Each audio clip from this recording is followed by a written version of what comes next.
Well, none of them can hide from the truth, yeah. Children have to go back to the roots, yeah. None of them can hide from the truth, yeah. Children have to go back to the roots. I'm telling you now, the truth, telling you, yeah, the truth, You have to go back to the roots, go to the roots. Yeah, man, you know, this is Benjamin out of the Smiling Coast, West Africa, Gambia, representing for the one and only Abu, the big man you don't know, the Soninke warrior, the man that brings the truth, Soninke warrior, the sign of enlightenment, the Soninke warrior, the righteous and the true African. Abu, reveal the truth to them, you know, no matter how them try run from it, because none of them can hide from the truth, yeah. Yes, we have to dig back the roots, yeah. Fire! Subscribe now.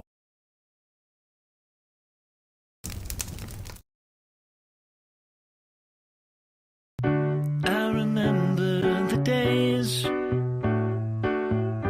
all those years ago that never fade away. And I remember your face when you hit the ground. I can recall the time and place on a midnight walk through the old streets, trying to turn back the clock to the days of old, back to the days when all the things we knew were made of gold. As the world moves on,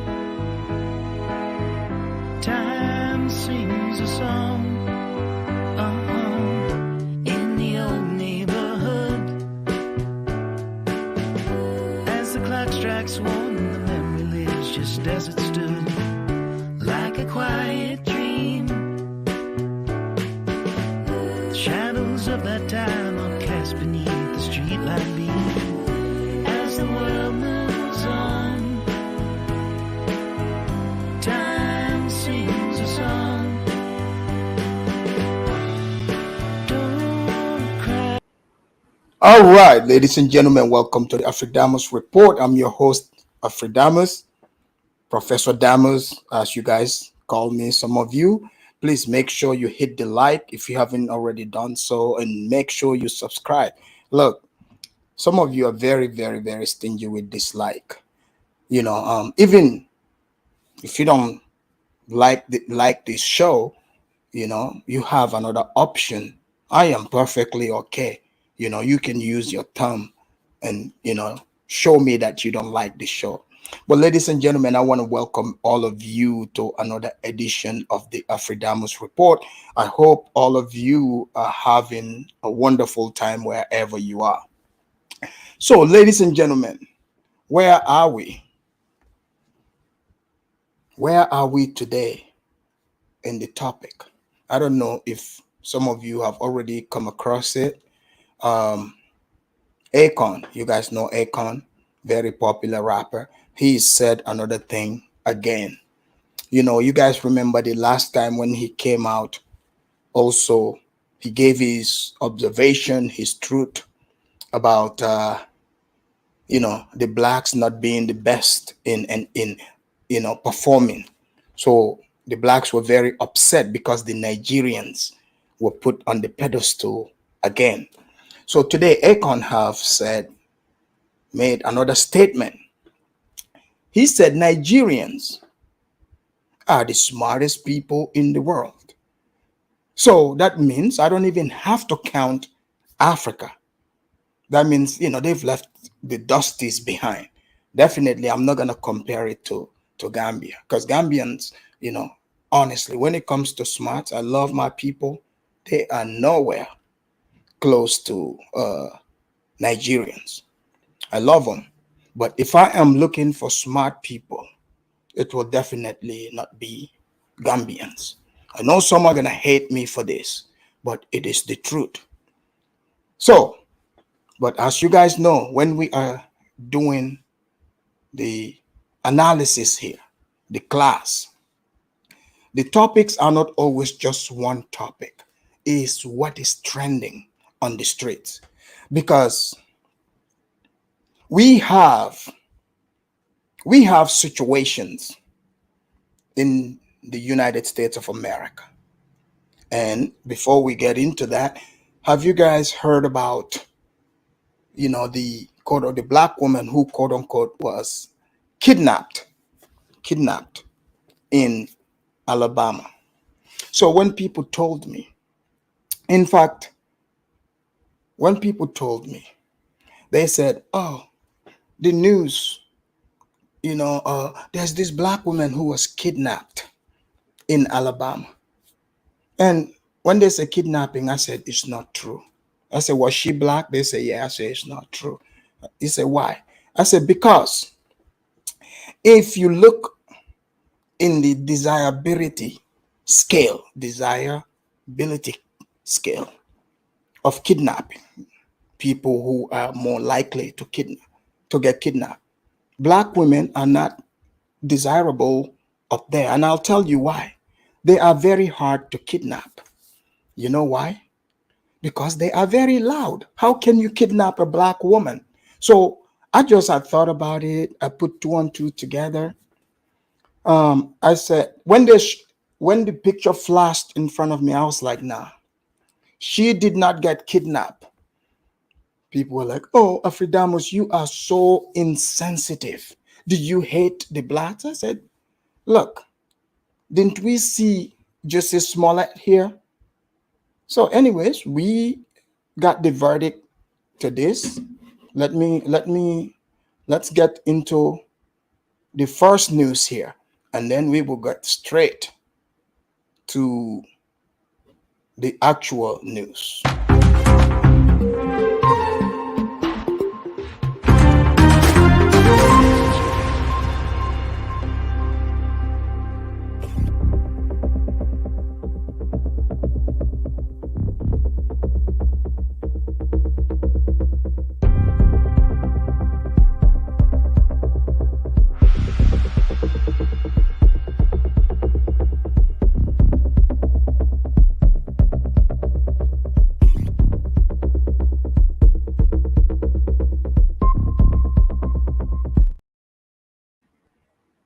Three crimes that they believe Carly has committed. That's theft, lying to authorities, and filing a false police report. He says he is shocked that Carly has not been arrested on those charges.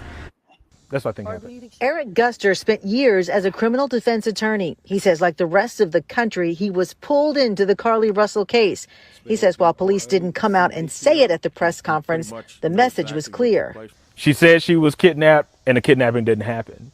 Our citizens are safe. There's not a kidnapper out there. So they use every almost synonym for lie except saying she lied. He says the search for Carly wasted the time and money of law enforcement and concerned community members.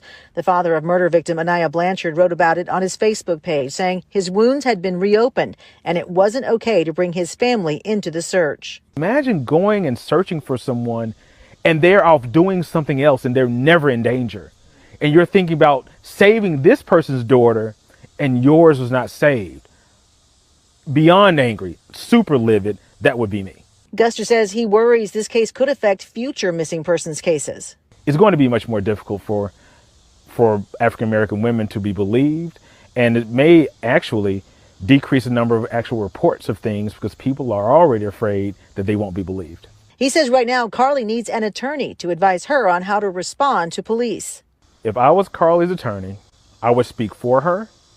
I would not allow her to speak to the police because anything she says can and will be used against her. I would speak for her. I would go to the mayor. I would go to the police chief and figure out if there's something we could do. That's what I would do. All right, ladies and gentlemen, you saw that, right? So there's this black woman named Carly who decided that, she want to go do whatever. She want to play fake Nigerian. This is what I have been telling people on my show here. People need to train their children. Many of today's 2023, a lot of these women, these black women you're seeing, you're supposed to choose from, they are not even qualified to be your girlfriend because your life could be in danger. How many news items did I bring here? Did you guys remember the news from yesterday? So you see, Carly right here. Carly started lying the first time when she was 2 years old, very young. 3, by 4 years old, she was able to fabricate lies to a point they should have stopped her. If her parents, when she lied to them about, when they asked her, why did you spill the milk on the carpet? Why did you spill it? No, mommy, the bowl has a hole underneath it. Oh, look at Carly, you're so cute. No, Carly lied. If they had checked Carly, put her in her place, and show her that lying is dangerous. From that time on, she was 3.5. And I'm sure you're wondering, Afridamus, how did you know this? Don't worry about that. I did some digging. Yes, that's how far back I go. You know, back in the days, black people like to say, oh man, these white men like to go dig back. You know, all that. No, I'm digging all the way. All the way. Since when did the lying start? But don't let me keep you. I have a little analysis from a very smart, brilliant woman that most of the blacks actually don't like. They hate her.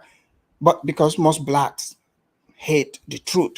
Because up till today, you just heard this Carly, they just discovered it's a hoax, it's fake, just like Juicy Smollett. When Juicy hired those two Nigerian brothers, because those two Nigerian brothers, you see, again, the Nigerians have to come into play because I'm beginning to see some smarts here. Some smarts. Because when the Nigerian is involved, the story looks a little bit believable. But when the black did it by themselves, the story is too far-fetched from reality. What does that tell you? That is smart. You see? So let me give you a good analysis from a very, very smart black American woman. And then we would get into what Akon said. And the Nigerians, are they smarter than Ghanaians, Cameroonians? Because I'm naming these places because those are their neighbors. So obviously, they leave those people in the dust. I'm sure there won't be any shortage of Cameroonian haters today, Ghanaian haters, you know, Horner haters, because you know the Horners think they are smart too. But sorry guys, Akon have said it, because us in Gambia, we have conceded. Okay? Not me per se. Okay, but I would concede many of them for you, because when the debate is, I would probably be the representative. The rest, I would say, pretend that you can't talk. Because if you talk, you're going to ruin this for me. Let me lead this battle. That's right. Just nod your head. Everything I say, just agree with it. Because these Nigerians are very slick. You see? So let me do my disclaimer here. And then we would eventually get into the show. Give me a moment.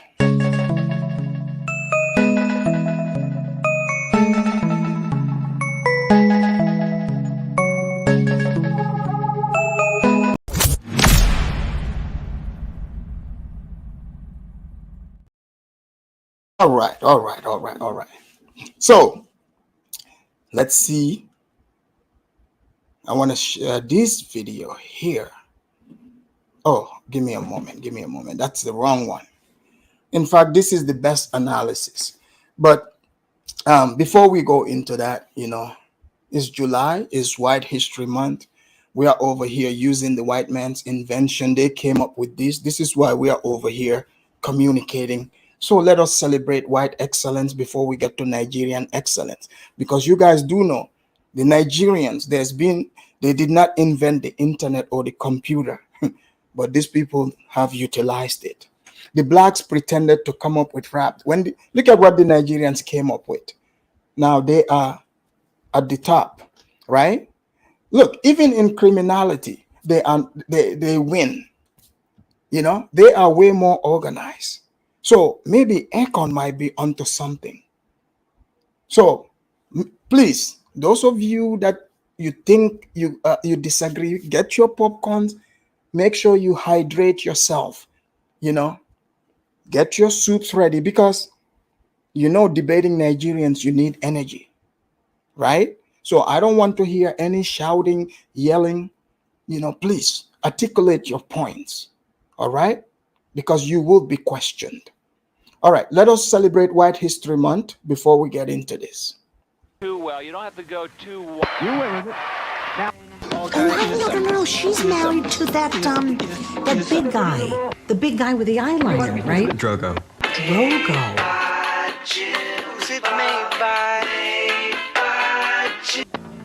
Daddy and I are never going to get a divorce, but if we did, we would love you both just as much. Oh, yeah. It's a relief. Thank you, Mums. Hit the play button. I have a major announcement right now. The 1st of July is White History Month.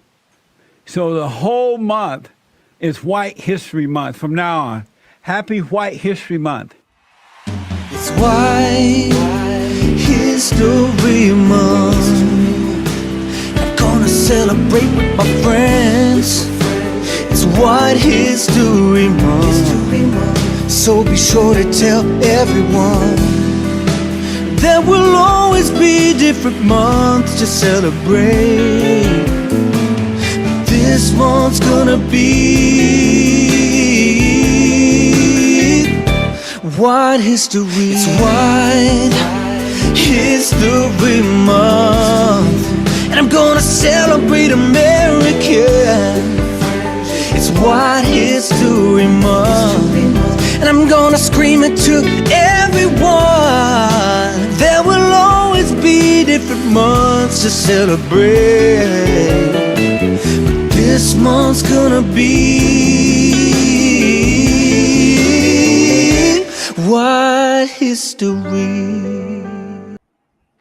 All right. Shout out to the white people for inventing the internet that I'm over here utilizing. I'm able to communicate with all of you. So, keep on doing the good work. Since Negroes refuse to invent things, some of us can put it to good use. Thank you for that, white people. All right, let's go straight to. Let me share this, little conversation. So they tell you. I want to share this because you see. This kidnapping hoax thing. Now, blacks are making themselves known for this because this woman decided to create this commotion, create fear, as you heard. I didn't believe it, from the get-go. But there are people like even Dr. Umar and other blacks who are in denial. They're still saying, trying to pretend, believe all women. No, do not believe all women. Okay? Do not believe anyone. You have to prove what you are saying. See, when people try to put themselves above proving facts, they try to take you to the emotional route. And when you allow yourself to be pulled into that, something is wrong with you. You must assess yourself. Look at yourself closely. Why are you constantly falling for these things? Oh, because you want to make white people feel guilty so bad. This is why you keep failing. The same judgment you don't want to be passed upon you. That's what you're constantly doing. This is why the universe just is refusing to go along with the lies that some of these people come out here and push. For whatever reason,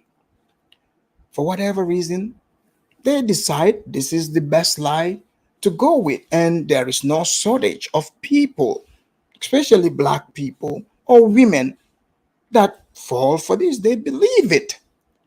Even after Jussie Smollett, even after all that, these people want to believe this. Dr. Umar wants to believe this. So at this point, like definitely we know when it comes in the smarts department, it looks like the Nigerians are winning, you know, when it comes to them versus the blacks, hands down. But let us do this other one here. And, you know, before you come and get upset, they are winning in Africa too. Just FYI, you know. Let's go with this. This story has seized me from the very beginning. First and foremost, because it started so ludicrously. Obviously, it was something that seemed very terrifying. A woman named Carly Russell sees a toddler on the side of the road. She goes out to help him, and then she vanishes. She vanishes, and all that's left behind is her wig, her car keys, her purse, and her car, a running vehicle on the side of the road. So obviously, as a mother, as a person that's just concerned about citizens, if you are... That's how you should have known it's a hoax. Left the wig behind, and she got out to help a baby. Okay. Any person that's looking at the story, it just seems like such a bold way for somebody to snatch someone off the side of the highway. So we were all waiting with bated breath. And then, of course, something very weird happened. You don't normally see this in an abduction story. Carly appeared on foot at her parents' house, right? And just to give you a quick background in this, it should not be relevant that she is a Black girl at all. When I first shared this case and said, oh my gosh, this looks crazy, no one cared that she was Black. But of course, because we live in America, everything becomes racialized. And you were instantly condemned if you weren't sharing the story and talking about it. And then as soon as she arrived home and we said, wait a second, like, where's the toddler? Is there a person that's snatching people off the side of the roads? Like, what's the follow-up to the story? You were once again being condemned because, oh my God, that's racist. Like, why don't we just believe Black women? Black women, we should just be happy that she's home. We should just let her rest. And I immediately just started calling out how suspect this case was because... So, you see how you are pulled into the lie, like she explained. When they share this, anyone on this social media, when they don't even see you share it, they're like, why you hate Black people, Black women, or what? They don't make it a personal thing. Everything is racialized. Everything is racialized. But now that it's coming out that it's a total hoax, they are like, hey, just forget it. Let's move on. You see what I'm saying? So, but we can just forget and move on. We want to make it clear to the rest of you. Next time, don't allow yourself to be carried by emotion. If you watch her parents do, you know, they went ahead, they did the press conference. You got the father there, for instance. You can tell who clearly wears the pants in that relationship. And that's what you see mostly here in America. Because when you, as a man, you're supposed to be the leader of that woman, you know, but when the woman is the one doing all the talking, you know, that tells me you are not a man, because a man should be the rational one. But have you seen on TV? I have observed when even some of these people, they say, oh, I have a mom and a dad. Most Blacks, they come, is the mom that talks. The mom is the one doing the talking and the dad goes along. So we know who is in charge. So he went along. I understand, you know, you can love your child, no doubt. But when you love your child, you should also, you know, keep them on the straight and narrow. The moment they deviate from the straight and narrow, you know, this is what they call tough love. You have to make sure that child own up to that. Because if the child is bold enough to go out there and you know, fabricate such a hoax, a lie that brings shame, you know, to the family. Imagine this. This woman did not care what kind of, you know, shame she brought upon her parents. So they owe her nothing other than to stand there once they found out, you know, what she was saying was in fact false. They make her own up to it. They can say, hey, in the beginning, maybe we thought it was true as well. But once you find out it's not true, at that point, you know, if you want to defend a lie, it's very impossible to defend a lie. You see, because people have common sense. They would see through it. Of course, instantly the public should be informed about the whereabouts of the toddler, a description of the toddler, an Amber Alert regarding the toddler. We should be having some general description of the person that allegedly abducted her off the side of the road. And then I was fully confirmed my suspicions. For me personally, when Carly's parents did that weird interview where they said nothing with NBC, remember they went on and they were very clammy and just said they were just concerned about her mental well-being and that they could not give any facts of the case because of the investigation. In all these circumstances, I always just use a little bit of common sense. Obviously, you just use common sense and you say, okay, her mother says that she didn't hug her when she first saw her because she was in a shocked state, and so she instead called an ambulance. There's nothing in the world that is going to stop a mother and a father, especially a mother, from hugging her daughter after she's been believed that she's been abducted. I had sensed from the parents' mannerisms in that interview that they did not believe what they were saying, that they knew that something was weird with this, and they were just trying to hold off the public from any further. See, she's 100% correct. See, you got to use your brain. See, the mouth can lie, but your body doesn't lie.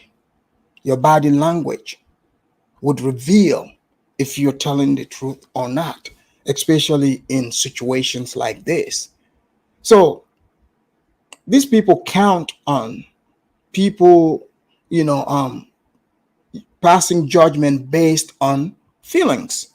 And I keep saying this, feelings are not real. They are not real.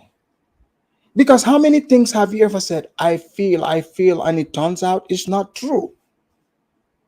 More than you would like to admit. So this is why you have to control your feelings. You have to go with the truth, because only the truth shall set us all free. That is a fact. But you cannot just go out here and fabricate lies. When you fabricate the lie, you get caught. And then you have other people come out and try to bully you, saying, oh, let's just let it go.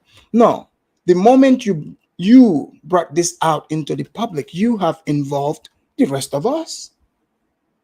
And not all of us are as immoral and deceitful as most of these people are. So this fight is a battle between good and evil. The evil is trying to force the good people to walk their path. And that's the path of destruction, as you can see.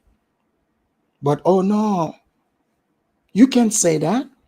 How dare you say this? It is a black woman. What, black women are immune to the truth? Is that what you're telling me? Because if there is no truth, that very justice that you cry about, how can we determine what is just? How can we determine it? Because justice has to be based in truth. But if the root that you're standing on started out with lies, trust me, your entire story is going to fall apart, unless for the less intelligent, the angry, or the ones that just want to bury their heads in the sand. And you are traveling to hell with people who lie, and you see that they're lying and you keep backing them up, know that you are in hell with them. This is a fact. So here we go. Obvious inquiries. So I stayed on this case because you know how I am. Anytime there's a scam running in Black America, I'm usually taking all the bullets for being the voice of common sense, which is just me saying, are we allowed to think anymore as Black Americans? BLM, obvious scam. Carly Russell, obvious scam. I called out Jussie Smollett from day one. And sometimes it's something as weird as going out in a polar vortex to get a Subway sandwich that just goes, I don't think so. Black people are not going out in a polar vortex to get a Subway sandwich. We got Uber Eats, we've got apps, we've got Seamless. We just don't need to go out in a polar vortex. It's just not what we do. So we switched back to the story, obviously, after the parents had given this interview, and we were waiting for the police to give some sort of a statement, a general warning to the public, because people were actually fearful that we're living in this small town. Parents that were writing in saying, like, is it safe for my child to even be traveling through Alabama if we have this person, this criminal on the streets? And Carly's family, boyfriend, everyone was saying, it's all about her mental rest. It's all about mental health. Forget the public safety measures. Forget the toddler. We all need to realize that Carly is safe and sound. So talk about narcissism. So these people scared an entire community. So now that the lies out there, oh, just forget it. Oh, let's just worry about her mental health. So this is the world that some people operate in. It's like, hey, who cares? Give the rest of the world the middle finger. It's all about I. So use your common sense and know when you see people like that, leave them to their own demise. Let them, because they are designing it themselves. For whatever reason, you see, they design it. It's none of your business. Let them walk that path, and we can come here and analyze it. I wasn't going for it. But holy update, you guys, I didn't expect it to be bad. I didn't expect her story to be this bad. I didn't expect it to meet the level of Jussie Smollett absurdity. I didn't expect it to somehow be greater than its absurdity than two Nigerian men wearing MAGA hats, throwing bleach and a noose around somebody's neck while somebody just kept holding a sandwich. Because, like, you know, Subway sandwiches are so good that even when you are about to literally be lynched in the very black city of Chicago. So he hired two Nigerians. Like, she's giving us a background on Jussie Smollett. This is why it's good for you to attend every quarter in school here.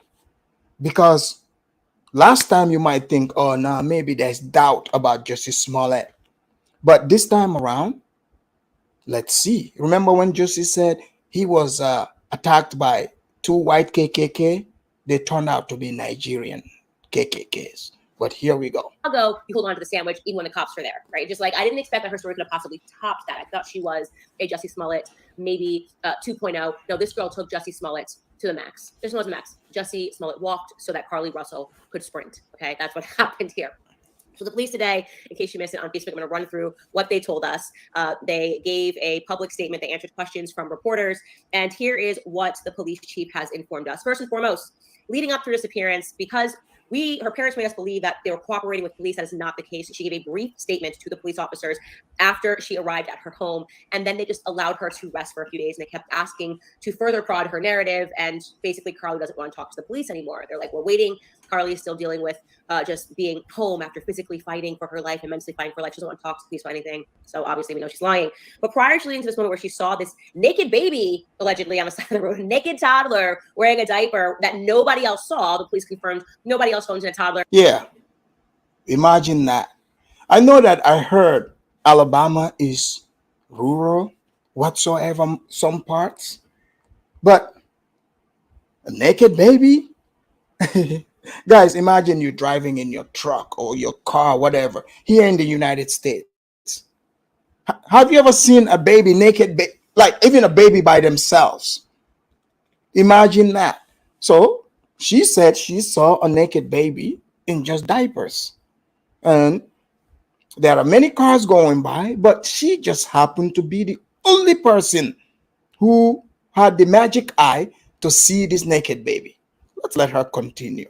Another huge red flag. I will say personally, as a Black person, I'm not going to chase anything or anyone into the woods. I'm not the first to die in a scary movie. I don't want to be Blair Witch Projected, but I'm definitely going to call the police if I see what I believe to be a child. I'm not going to go into the woods, but I'm definitely going to do something responsible, like pull over my car and call 911. Well, leading up to this moment where she sees Tyler on the side of the road, Carly at work that day stole some items from work. Very strange. She stole a dark colored bathrobe as well as a roll of toilet paper and some other items at the. Remember the other issue? Some of these Black women, they would come and say, oh, this Korean, this Chinese, they want to accuse me of stealing. They act all shocked. I'm not saying all, but did you see, even in fabricating this, she had to steal. She had that thievery bone in her. She's not even a good criminal. She is not a good criminal. So let's continue. Police declined to mention. Then she stopped at Target. First, she stopped to pick up some food from a place called the Colonnade, but then she stopped at Target and she picked up some snacks, a granola bar and some Cheez-Its. Now, this is interesting only because when that car was abandoned on the side of the road and Carly was missing, so were the Cheez-Its and the granola bar, which would mean that when this individual abducted her, they didn't take her purse, they didn't take her keys, they didn't take her running vehicle, they didn't take her money, but they took her Cheez-Its and the granola bar, which, yeah, I guess people like Target. Maybe that's part of the narrative, but I wanted to mention that. I'm glad she's mentioning that. Yeah. Oh, sure. Like, they came to kidnap you. You're like, hey, wait a minute. Let me grab my Cheez-It and my granola bars. That's how it went. And some of you are so silly. You believed it. So her story is She saw the baby. She pulled over. She called 911. The police officers actually played that 911 call. She describes it as a white male wearing a diaper and a T-shirt. Looks to be about 3 or 4 years old. They ask her to stay on the line. The police officer, You know, you notice, they seem to go way out of their way to to lie about white people. Like if I were white, I would be very afraid of blacks. I'm not gonna lie, like, because think about it, like, white lives really don't matter today. If you're just gonna fabricate that, like, racism is so prevalent in America, you have to create a fake white person. Now it's a white baby. This time she was saving a white baby. Go figure. point to the fact that what's weird is that after they traced the cell phone tower, they were able to discern that she moved 6 football fields. She said that she was with the toddler, following the toddler, but in that time period while she was on the phone, she moved 6 football fields. And there aren't many toddlers that are that quick that can just, on this very short phone call, have been running alongside her car and had her following it for 6 football fields. Well, it's a white baby, a white baby, their white supremacist tendency begins when they are 2.5, and this is a 3-year-old already. Candice forgot. This white baby have superhuman powers, It's a white supremacist at that young age. How they start is they wear their diapers, sneak out in the back, and go on the side of the road and lure black people into the woods. That's what was happening. This is the part people were missing, So I'm glad I could add that piece to it. Football fields, but that's not even the interesting part of this. I'm telling you that's the suspect part, but not as suspect as this is about to get. So she says that she pulled over her car. This is the statement she gave to police. Okay, just reminding you, statement she gave to police when they arrived at her house and she was in okay condition. But she pulled over her car to assist this toddler. Okay, she gets out of the vehicle. Are you okay? Are you okay? Hello, little toddler. And suddenly a man appears and he says the toddler is fine. And this man has red hair and is balding. So we could at least limit who this could possibly be. Not too many redheads in America. I'm thinking it could be Ed Sheeran. It could be Prince Harry. It might be Donald Trump. But we now know that we're probably dealing with a white male for sure. God, look at this. So, you see, now Donald Trump is going to be in another trouble. So, have you guys noticed here? So, a 3-year-old white baby supremacist, a baby white supremacist, and then a bigger, like an older white supremacist now showed up with, she gave the hair color. This hair could fit maybe Donald Trump. So Donald Trump, for all we know, next week, for all we know, they could be charging him for this crime too. He could be getting charged for showing up in the middle of the woods in Alabama, sending a baby white supremacist to lure a black woman, 6 football field size. Imagine, this is a super baby white supremacist. So Trump might be getting charged for this crime too. So they peer out of the woods and they say she's fine. And suddenly the Prince Harry type character grabs her, okay, throws her over her shoulders. She screams, drops her phone. Obviously, this is what they're going to find later. And he runs into the woods with her. And I don't know how he did that. He must have been a strong balding redhead, which leads me to believe Prince Harry maybe not, maybe more of a Donald Trump type guy, and jumps over a fence with her and obviously the toddler as well. She didn't say that she was holding a toddler, said just her, but presumably he has the toddler with him. At this point, she says that he put her into an 18-wheeler and she heard the voice of a female, but she never saw the female, but she heard the voice of a female, and she also heard the voice of a toddler in this 18-wheeler. And she says that she somehow managed to escape, which is kind of incredible. But then either they or another car, this part wasn't clear in the police explanation, but then a car caught up with her and she got double kidnapped or double abducted. They put her into a car. I feel crazy telling the story, but this is what happened to Carly. God, they were just kidnapping her all day. All day, guys, go figure. Like, I think Carly was watching some movie. She watched a movie on this. Yeah, double kidnapped. My goodness. Russell, according to Carly Russell, they put her into a car and they transported her to a house. So now she's been double abducted. Now she's in this house, and the people in this house get her naked and they blindfold her. But she says this part, it's very important to note this. They did not. Guys, so semi truck and all. Do you guys think Carly is telling us the story of her, like some freaky stories she was having with some dude? But this story is getting more and more weird like that. I mean, like what's going on, Carly? Just get to it. Is this like her version of what's the name of that movie? 33 Shades of Grey. You know, guys, help me in the chat there. Some of you who are into this type of freaky stories, you know the names of the movies and books. What was it? 33 Shades of Grey or something like that. If you know it, drop it in the link. Not tie her up when she was in the car. They blindfolded her so she couldn't see where she was going, but they did not tie her up the wrists because the captor told her that he did not want to leave any impressions on her wrists. So that's quite considerate, I think. If you have abducted someone and you are blindfolded, I knew, Audrey, you would be the one that that would know it. I knew that one. I knew Audrey would be the one giving me the answer. But let's continue. You just turn to them and you're like, you know what? Like, I know this has been a crazy day for you, but I'm not going to tie up your wrist because I don't want to leave any impressions. Like, who wants to have a mark left on their wrist? I thought that was very considerate of the captor, just to note that. Anyways, back to the house that they took her to. Just know where she is. She's in a house. And she says that they tell her to take off her clothes. Oh, no, I know what you're thinking. They're going to rape her. They didn't rape her, thankfully. Thank you. She was not raped, so she doesn't remember much, she says, but they definitely didn't touch her, do anything sexual, but they did, she thinks, take pictures of her. Okay, so So, guys, long story short, you can go watch the rest of this video. It's on YouTube. But I just wanted to give you the full context in case, I don't want you running around there, arguing with other people about this case and then accusing everyone of being a sexist, a misogynist, or a racist. The case have been broken. Just accept it. Forget what Dr. Umar is saying. The white supremacists that they fabricated did not actually show up in this case. So maybe we'll be looking for the next story, maybe another time. Hopefully, when we find a white supremacist in the story, we would be glad to, report that as well. So, guys, we are at the hour of the actual show. I hope you guys are ready. So, Akon, ladies and gentlemen, Akon made a statement.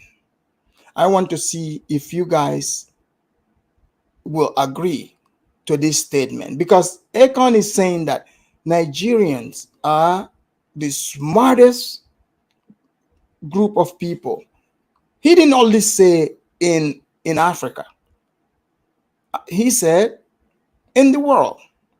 And we are seeing Nigerians competing and putting their blueprint everywhere they go, not only in Africa, but around the world.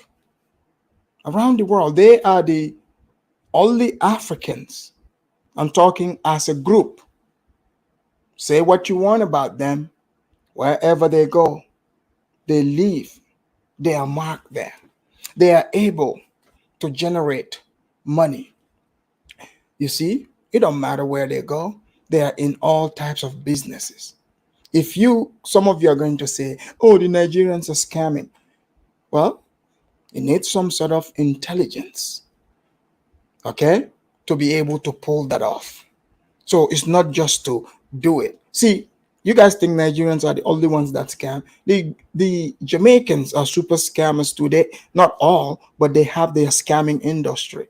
I would be doing videos on Jamaican scammers, like real, actual voice, So, but that's not the only thing Nigerians are known for. Even look at it with their music, Afro beats. They are taking over the world. You come to even in the United States, education. They are very smart. They are at the top. Income level, education. But you would also find the most problematic people in the world in in Nigeria as well, from the smartest to the most problematic. So I don't want to keep you guys waiting. Let us see what Akon said here. Let's see what Akon is saying. But the Nigerians are the most smartest people on the planet. Right. Yeah, I believe it. I promise you. There's nobody more smarter than the Nigerians. Now, of course, there's a few bad apples that came out. You know what I'm saying? Smart too, though. No, they extremely smart. Yeah, they smart. They just put their intelligence all in the wrong place. If they would have geared that towards something more, positive and productive, because the ones that did, there's more billionaires being made in Nigeria than anywhere in the world. This is true. There's a lot of billionaires being made in Nigeria. So today, this would be a good discussion. I would open the lines pretty soon. But before I open the line, as you guys know, there are some other groups. We got Ghanaians, Cameroonians, who are very, who like to debunk this. They don't believe that the Nigerians are smarter than them. So one Cameroonian took it upon himself all the way into Nigeria to prove to the Nigerians that he is smarter than them. He challenged them to a cryathon, because if we are going to look at smarts, Nigerians, their smarts is used everywhere. Even when it comes to crying, they are number one in crying. But a Cameroonian man, don't let me keep you.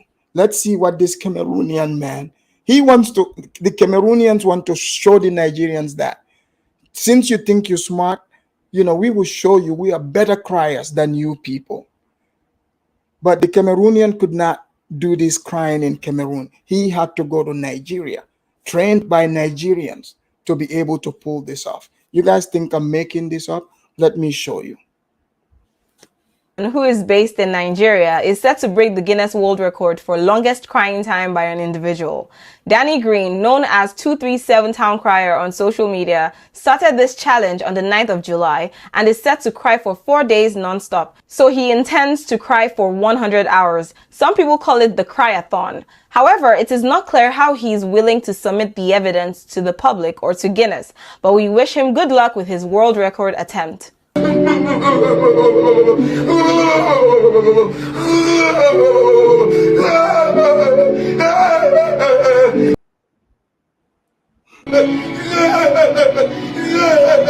have money for the whole generation. Why you put them on your back? Why you chop them alone? How you feel when you for your table for your house, with your children, where they eat well? Where people they suffer fast. How do they feel?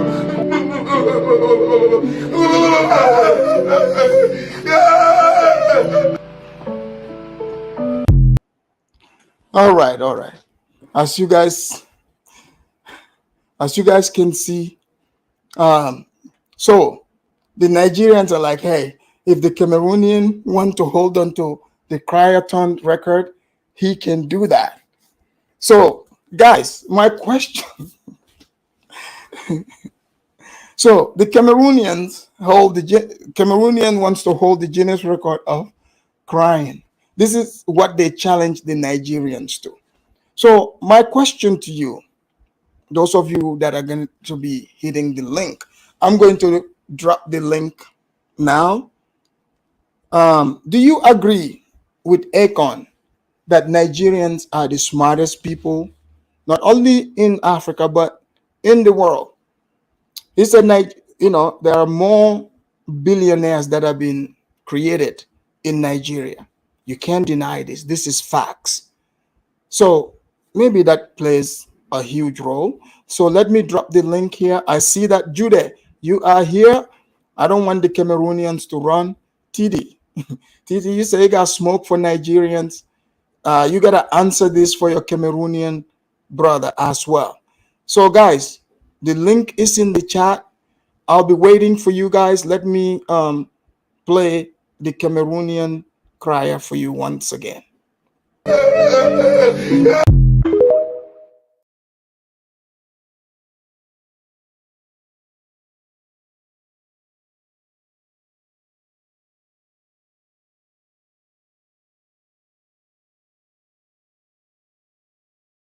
This Cameroonian man, who is based in Nigeria, is set to break the Guinness World Record for longest crying time by an individual.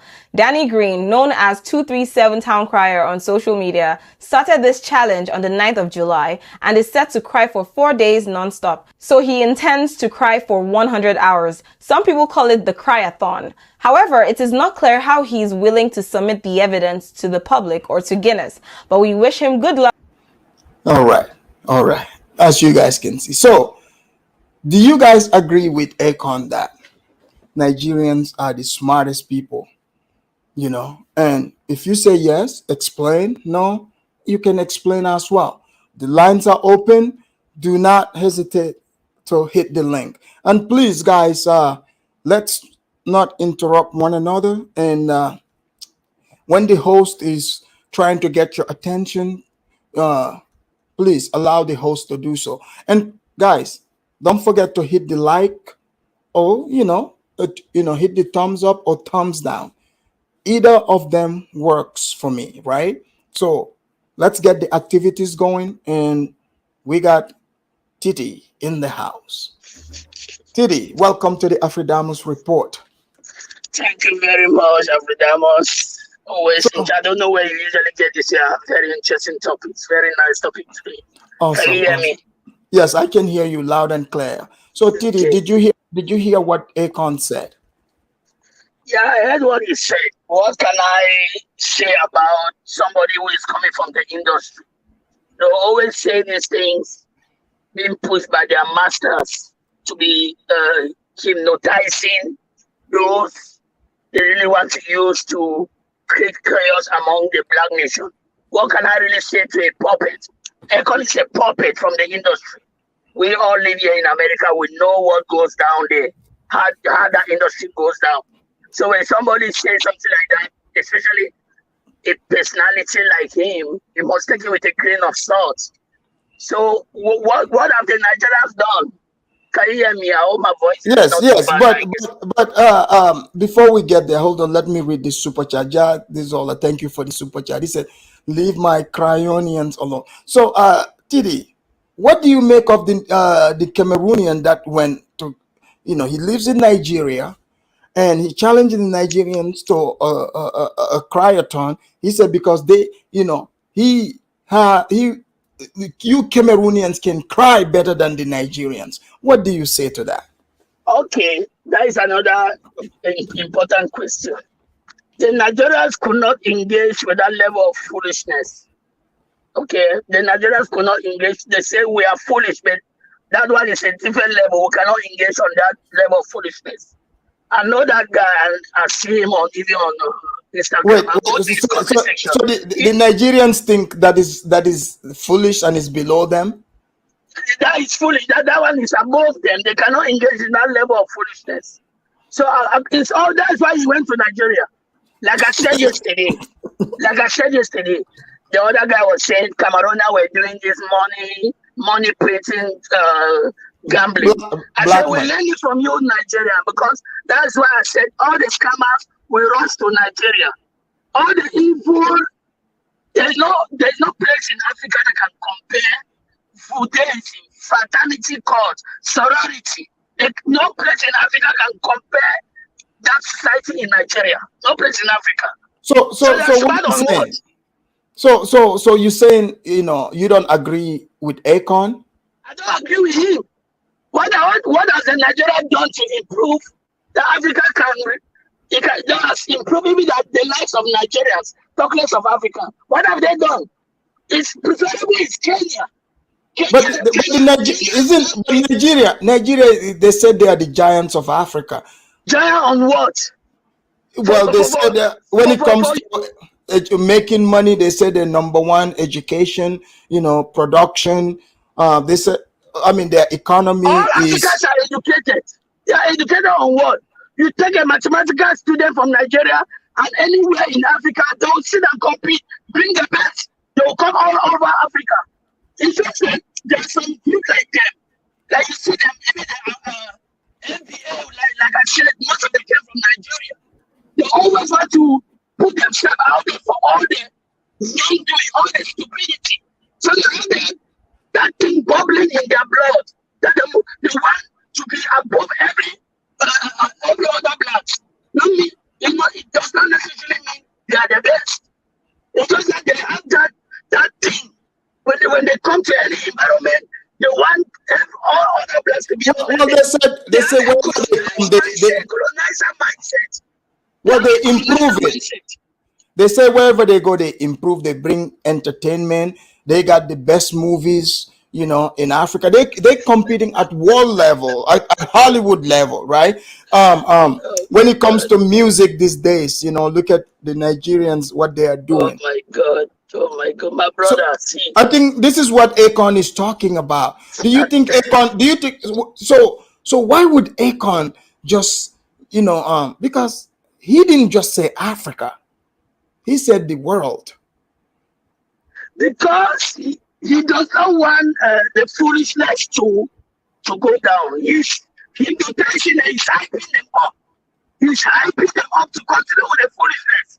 Because if the foolishness goes down, then Africans will begin to think rightly and begin to do important inventions for themselves. Wait, let me ask you. Are Nigerians smarter than the black South Africans? No black is smarter than the other blacks. Because we're all in the same thing. In Nigeria, we're smart, right? Right. And they see that the things going on in Africa is not good. They could have used that so-called smartness to try to at least go into other African countries, go to these leaders and say, let us try to do things this way. Let us try to go this direction. Because the way we are going as a group is not good. So what is that smartest? Helping Africa. But they're able to go to South Africa and scam those blacks. And do what then? And scam. Yeah, that's what they're only good at. And they don't mean they are good in that computer. All Africans are good in that same computer. They are smart on what? They are smart on what? But Titi, why don't you want to accept that they are? I cannot condone foolishness.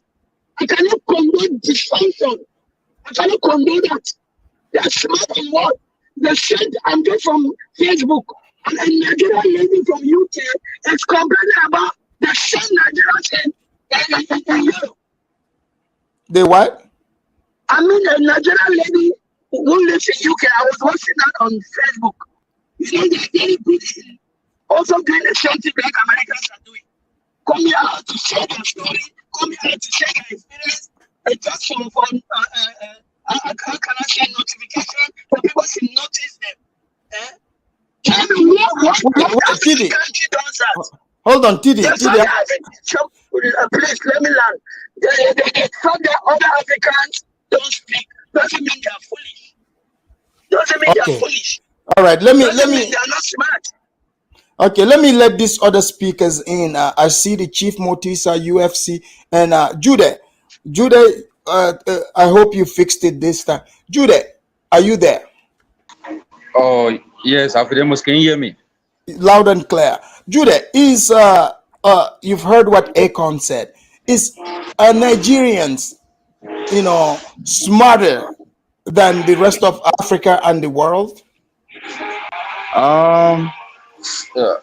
Look, man, I don't know. Akon is a Senegalese, man. When people come on the panel, a celebrity like Akon making big statement is rather unfortunate for the mindset of Africa. How do you judge intelligence? How is it measured?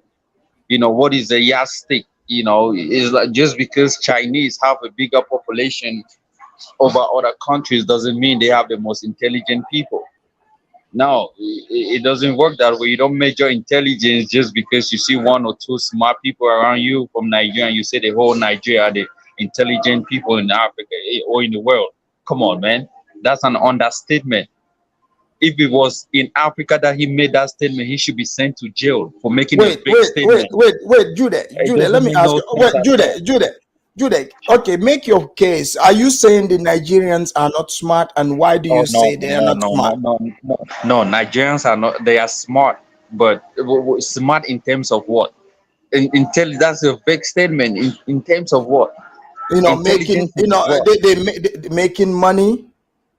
Oh, come on, man. Everybody makes money, man. I make money Can you where I'm can at. you can you make money like Hush Puppy? Now, Exactly. when it, That's what I thought. okay, okay. Now you see, you got quiet there. No, I didn't got quiet, but that's not smart. That's taking from You people. say that's That's not. Oh, okay. that's not smart. But this is the thing. This is the thing. When you talk of intelligence, intelligence is able to create things, able to move from a stage that you on to another level. To another level, to produce stuff, to manufacture So things. so To hold come up with new on, Judah. discoveries and stuff. Judah, do you think, But with Nigeria, right? Like someone mentioned in the chat, is it because of, a lot of the Nigerians that come to school, they are from rich family, they are already rich? Look, I'm still confused when they talk of Nigerian and intelligent. Number of Nigerians that I've met, I mean, most of the time, we stood up almost the same, or probably they are beneath us, or sometimes above us. I've never really, this is the thing. It seems like most of you guys in the West, or most of these smaller countries, kind of see Nigeria as a bigger, Not, like. this is Akon saying this. Akon. I mean, but Akon is Judah, not Judah, valid. I mean, who's hold Akon? on. I Let mean, me just ask you, because Judah. Akon made a statement, Hold on, Judah. Let me ask you this before we go to the Chief Motisa, right? Judah, what do you want to say to the Cameroonian that you see me play the video? He challenged Nigerians to a cryathon, and now you Cameroonians hold the Guinness record of crying. What do you make of this? Okay, that guy called. I just sent you a link on the back chat. That guy called 237 Town Crier. He's a Cameroonian comedian. This is the thing. Cameroonian do not even approve of him. We don't see what he is doing as of intelligence. But he went to Nigeria. It seems like Nigeria are the kind of people that they consider him more intelligent. So they took him and gave him a Nigerian name, and the whole media in Nigeria is using him for cloud chasing. I'm talking about a Cameroonian. So he's now a big name in Nigeria. It seems like he's the most watched comedian guy in Nigeria right now as we speak. The Cameroonian guy. So you're saying he's pulling, he's using the Cameroonian smarts to have Nigerians pay him for just even crying? Of course, I just sent you a link on the back chat. If you could play that on a TikTok video, you're gonna see how Nigerians TV are talking about him. I mean, he's a popular guy in Cameroon. Don't get me wrong.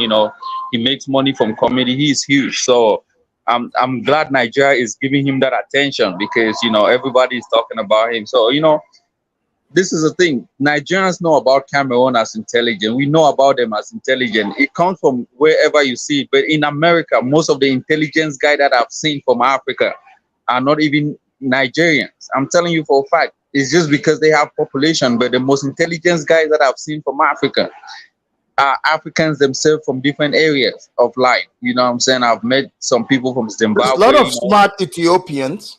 Right. So I mean, I'm not gonna, even in my state that I'm in Utah. But Akon is saying Nigerians are smarter than Ethiopians. But Akon is dumb, man. Akon did, what level of education did Akon attain? What level of education was his level of? It's only music that he does at the age of 5. Look, Akon, but you have to remember, Akon have black smartness.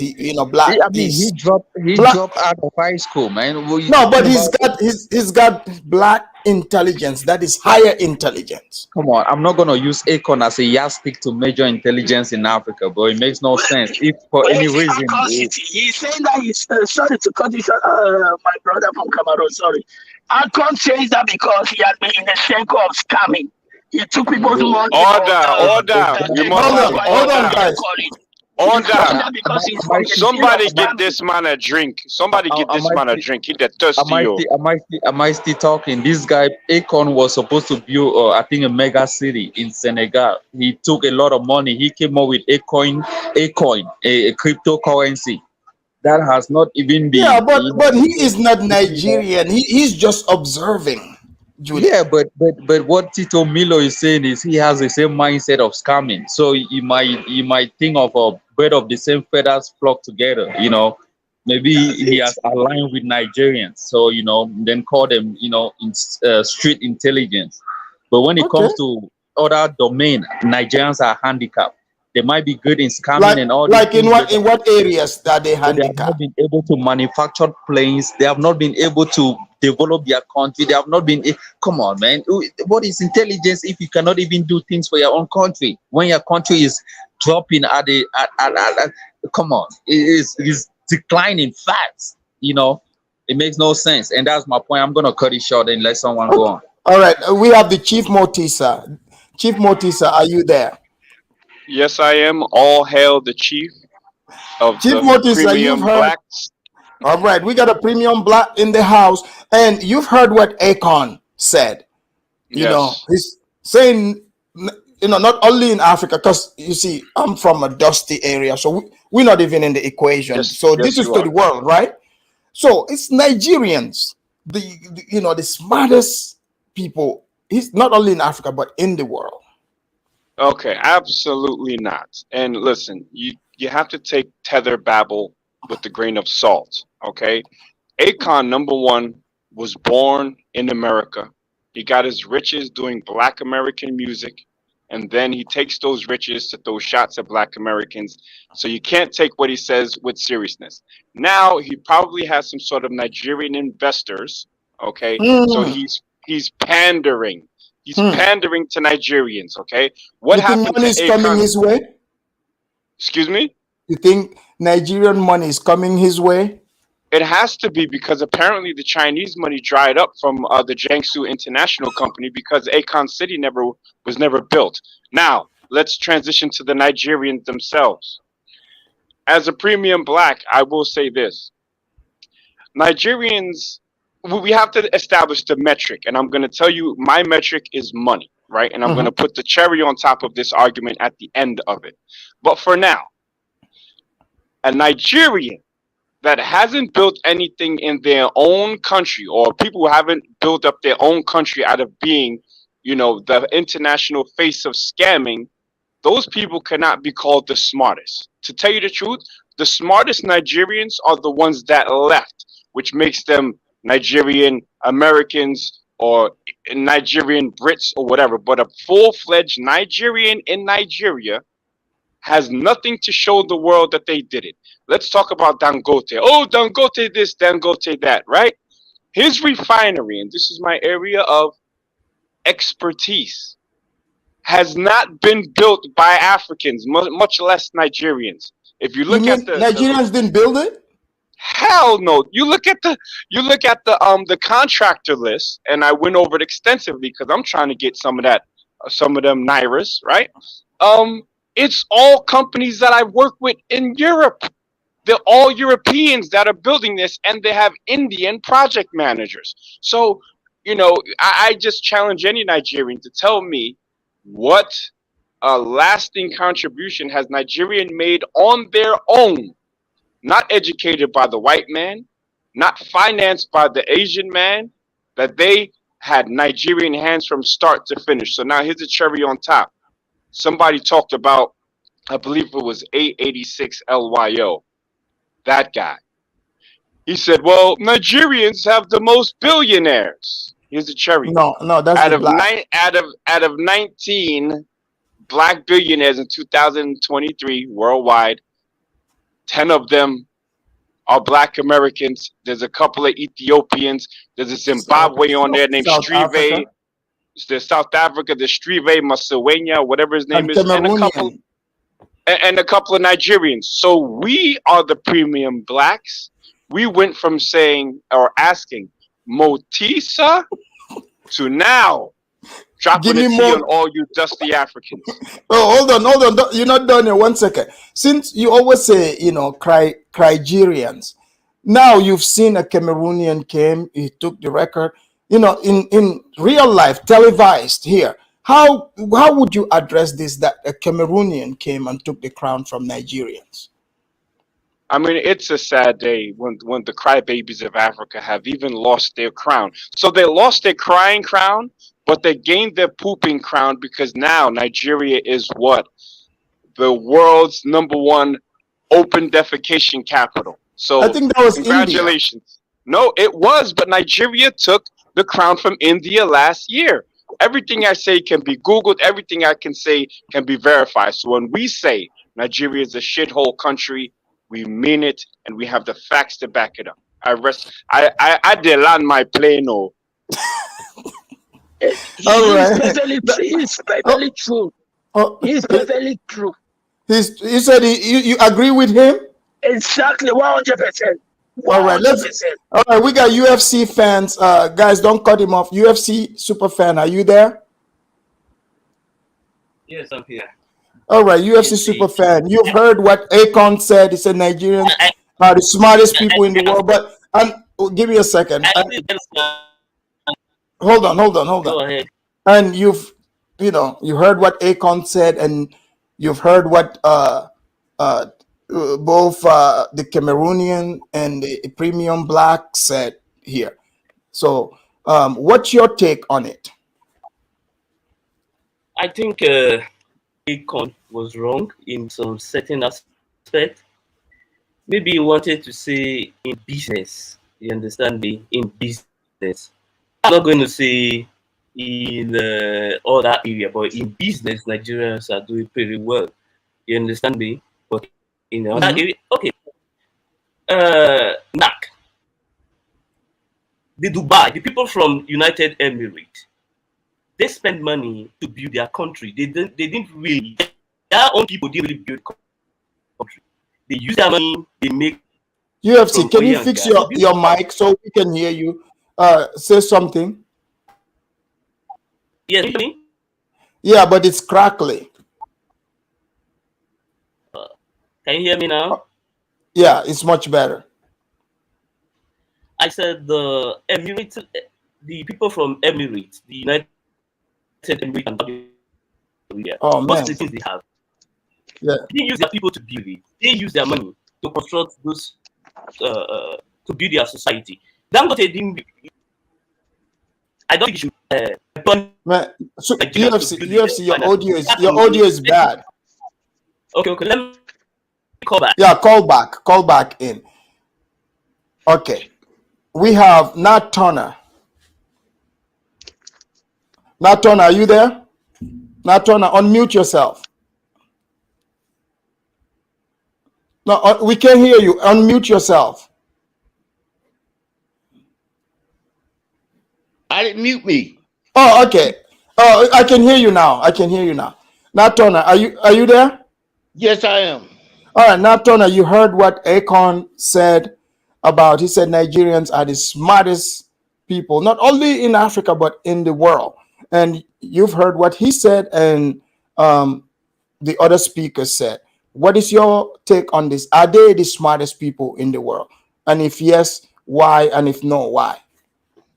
Oh, absolutely not. And why? Why do you say that? They're not anyway. Nowhere in the world are they smarter than the people. Why the other world, first world, and they're not?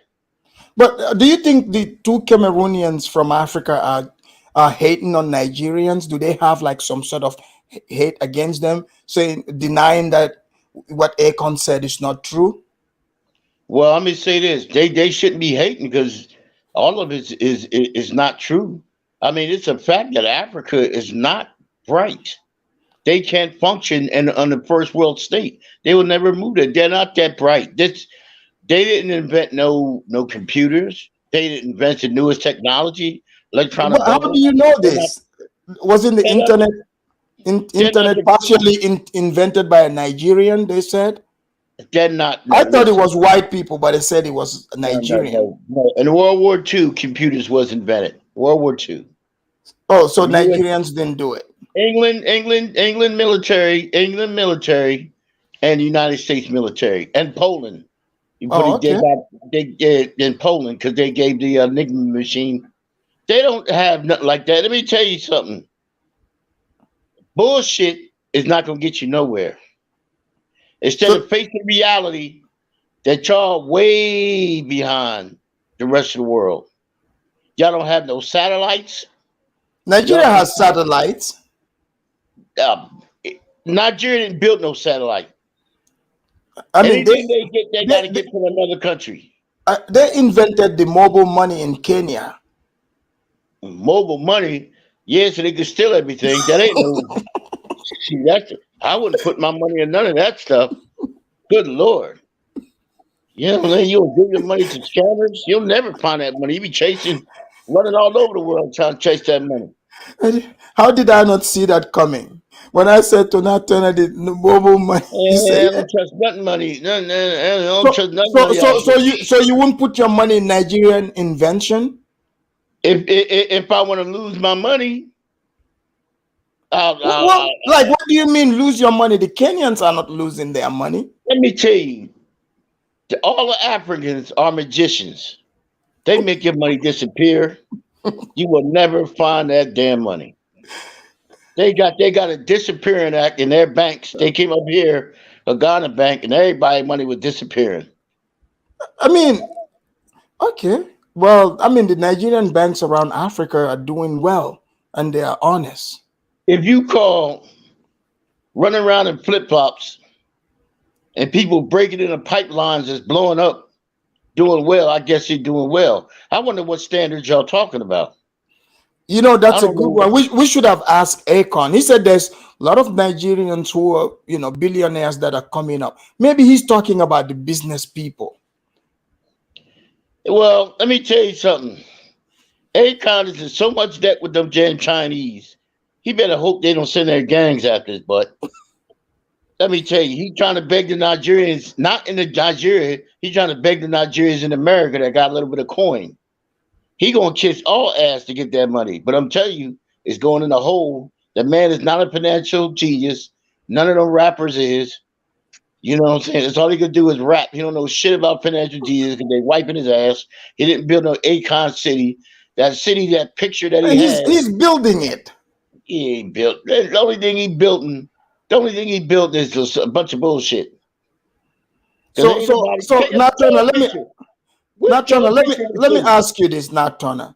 What about the video I played about, like, because people say Nigerians like crying, but this Cameroonian man took the crying record from them. You saw it. What do you make of that? Judas people are crying. Well, the whole Africa should cry. The whole of Africa? The whole of Africa should be crying. I mean, so far as quote unquote blacks. I don't know if y'all call them blacks over there so much, but it's so far so the blacks, y'all also be crying. And why is that? Huh? And why is that? God damn. This is, man, that poverty, y'all put poverty to another level. Y'all make somebody on food stamps look like a rich person over where y'all living. People carrying big jars on their head, living in huts and no plumbing. Niggas, I got 3 wives. I'm married. 3 wives in a damn hut. Kids with no shoes on. So, would you move in a hut? Would you move in a hut if you have Wi-Fi there and electricity? Listen, what you just explained doesn't exist. There's no animal called a hut with Wi-Fi. The animal doesn't exist. Well, you don't think so? Oh man, who would have a Wi-Fi in a goddamn hut? Out in the what? In the wilderness? Who's gonna set up the cable? The monkeys and the elephants? Come on, man. Listen, y'all not BSing us over here. Y'all some hurting people. Well, know that. All right. Thank you, Natona, guys. That was Natona. Let's go. Hold on. Can I say something? Hold on, TD. We'll be back to you. Let's bring in Al. Okay. Okay. Al, are you there? Yeah. Good evening. Can you hear me, everyone? Yes, we can hear you, Al. Al, can you raise your voice a little bit? Is that better? Is that better? Yeah. Can you guys hear Al? Al is sleeping, man. We cannot hear him. Al, Yeah. what do you mean? Al, you've heard what Akon said, right? Yeah. Are Nigerians the smartest people, not only in Africa but in the world? Do you agree or disagree? I think some Nigerians are smart. You can't say all Nigerians are smart. No, he's not saying all. Let's, he Some said the Niger- smartest people in the world. That's a stretch. Yeah, some Nigerians are smart. However, some of them are not whatsoever. So you're gonna, it depends on how you want to say it. Really, to be honest. Can you raise your voice a bit? Yeah, I said it depends on how you want to see it, but I think some of them are smart and some of them are really good business people. But what do they mean by smart? Like who? Well, smart. I mean, like in Gambia, some of us are smart too over there, Yeah, right? yeah. So what he means, because like some groups, he's saying that they are known for being the smartest people, because he said he's observed that they are the smartest people in the world. That's what. So would you say the same thing? Yeah, basically, if you're talking about IQ, what the classes IQ, if you look at the table of the IQ, of Africa, Nigeria doesn't come to the first probably 10 anyway. Sierra Leone is the number one. I think Eritrea or one other East Africa. Why is he low, man? Yeah, can you hear me? Yeah, speak up, Yeah, Al. yeah. Al, are you hiding in a basement? No, I didn't. But you know what? I'm gonna try and change my headphones and I'll come back. All right? Yeah, come back. Yeah, Okay, we have UFC. UFC. Okay, that's much better. UFC. I think Go ahead. Akon was wrong. I think he wanted to say when it comes to business, I guess so. However, let me say this. Nak said, like, Nigerians in Nigeria are shit. Let me tell you, Nigerians in Nigeria are more wealthier than the Nigerians in America or all over the world. Wealthy Nigeria lives in Nigeria. You understand me?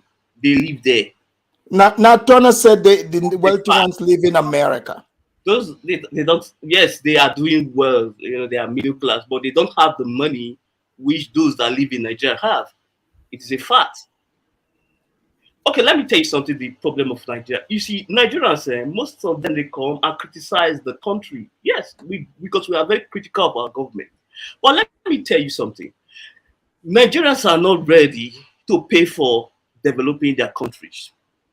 If I'm lying, check the tax to GDP. Go online and check. You will scream. Few people pay tax in Nigeria, so they make money and keep the money. You hear me? Afodemos. They make money and keep. But what do they do with the money? Education is being subsidized. Even the fuel, same thing. A lot of things are subsidized in Nigeria. Still, our people complain.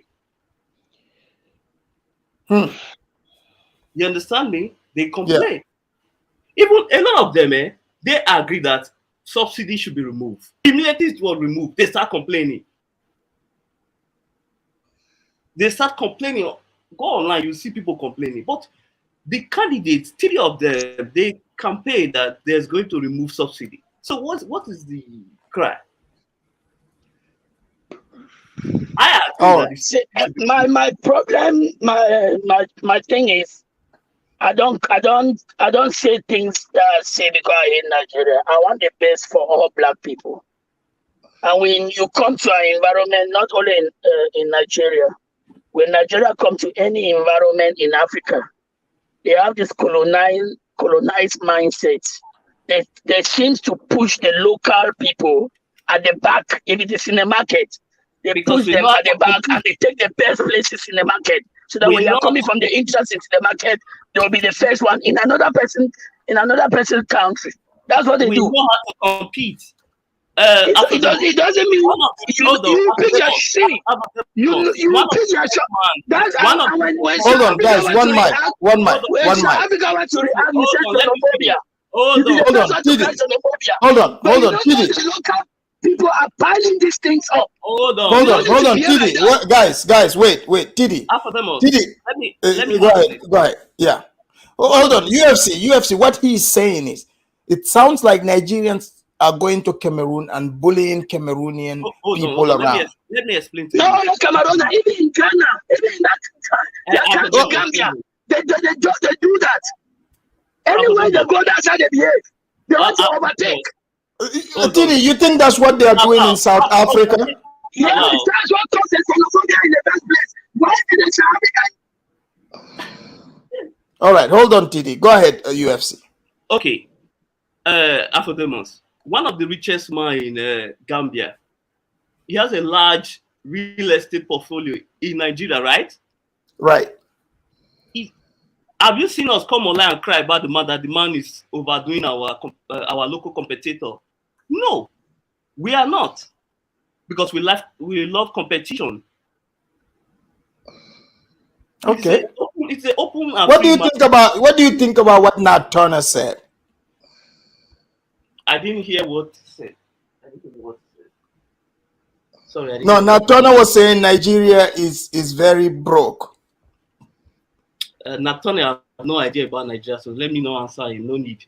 He just started coming online here to join us in this conversation. He have no idea, so there's no need of arguing with Nat Turner. All right. So UFC. What about the Cameroonian crier? Is he a super popular man in Nigeria? Like, is he entertaining you guys over there? No, let me see. He went to Nigeria, so Don Jazzy gave him a free promo. You understand me? He gave him a free promo. So that means in Nigeria, you guys give opportunity to the other foreigners. You help the Cameroonians, Ghanaians, and others. So it became popular. He have a lot of followers on YouTube and all that, a lot of viewers. So I don't see anything wrong. We just gave him support. That's all. And a lot of people complain Nigeria don't give support. Yeah. So, Naton, are you sleepy? No, yes. nah. You're yawning. I always yawn all during the day. Okay, let me answer what Nakmidi said. Go ahead. When you look at Apple have a lot of engineers across all over the world. They work with the best, right? Right. Because they have the money to hire the best. I don't see if Dangote have the money to hire the best to build this refinery. I don't see anything wrong there. I want to answer this one. Go. I don't see anything wrong there. We pay, and that is the problem. You as a Nigerian don't see the problem with a Nigerian. Let me speak, brother. Hold on, UFC, let him speak. Okay, go ahead. You are part of the problem. If you as a Nigerian don't see the problem with a Nigerian man who cannot build a Nigerian factory with Nigerian people, then you are the problem. That is it. Okay. Go ahead. Okay, let me answer him. If you go to Umar Johnson page, he complained that he gave the school he was trying to build, he gave it to black people. They didn't do anything. He has given them the job for 4 years until he gave the job to a white person, and the job was done. Well, should I go online and start insulting Umar Johnson? No. After they get the job done, fine. Well, here's the thing, brother, and I'm going to speak in my Maltese voice. What you're doing is comparing apples and oranges. If the claim is that Nigerians are the smartest and they should be able to source their people from inside of Nigeria or even through their diaspora, but this refinery is being built by non-Nigerian hands and even non-black hands for the most part in Nigeria. So that tells me, one, there's brain drain, and then number two, that there isn't a bunch of qualified people in Nigeria to partake in the building of this Nigerian factory. And these are the cold hard facts. So now, that would go into debunk the GDP. Yeah, it's good. It totally Nigerians are easy work, bro. So it debunks what Akon is saying. Yeah, Hold on. everything No. debunks it. Look at Nigerians' GDP. Hold on, brother. Look at Nigerians' brother, UFC fan. All over Indians, a lot of people are missed in that team that is building the Hold on, brother. Hold on. Let me correct your colonial mindset right now. You have to stop looking at the white man as the savior of Africa. Other Pan-Africans look at Black Americans the savior of Africa. The only one that can save Africa are Africans themselves. And this is how you do it. You gotta stop being the face of poverty and a hand up. Y'all gotta suffer, and you're suffering now before you become what you guys like to call with the future and all that. Do it yourself. Wait. I'm almost done. I'm almost done. Please stop crying. Please stop crying. Please stop crying, Nigerian. Please. I know you're good at crying. Just listen. Don't cry. Don't cry. Nigerian, please don't cry. Don't cry. Just listen. I know the truth hurts, brother. The truth hurts, and the truth about your microphone hurts worse. Your microphone is horrible, brother. Hold on, UFC. Let him land the plane. Yeah, let me land my plane, man. There's not a Nigerian born on the continent or even in the diaspora that can defend that failure of a country called Nigeria. Well, you don't think if Kidola was here and to Niger, they would not push back? Well, but look who you said, Kidola. Kidola is right now he's sleeping inside of a Dutch windmill. So like, what does he have to say about Nigeria? What I'm saying is this: the Nigerians had contact with the Portuguese and ultimately the English, right? So they've been under the white man's nuts for the longest time, and most of these Nigerians haven't even mastered the Queen's English. They're a failure. Nigeria is the poop stain in the underwear called Africa. Wow. All right, that's how they brought in pidgin, and the pidgin spread all over Ghana and Cameroon. Pidgin language, pidgin English, because they couldn't speak English. Hold on, Tidi, you gotta let UFC respond. You gotta let it. I can tell you anything in all this conversation. Hold on now, Tidi. UFC. I'm not gonna lie. We compete and sometimes we offend. Go ahead, UFC. People. Okay. At this class, yes, we offend people. Hold on, something is wrong with your connection. Okay. Hold on.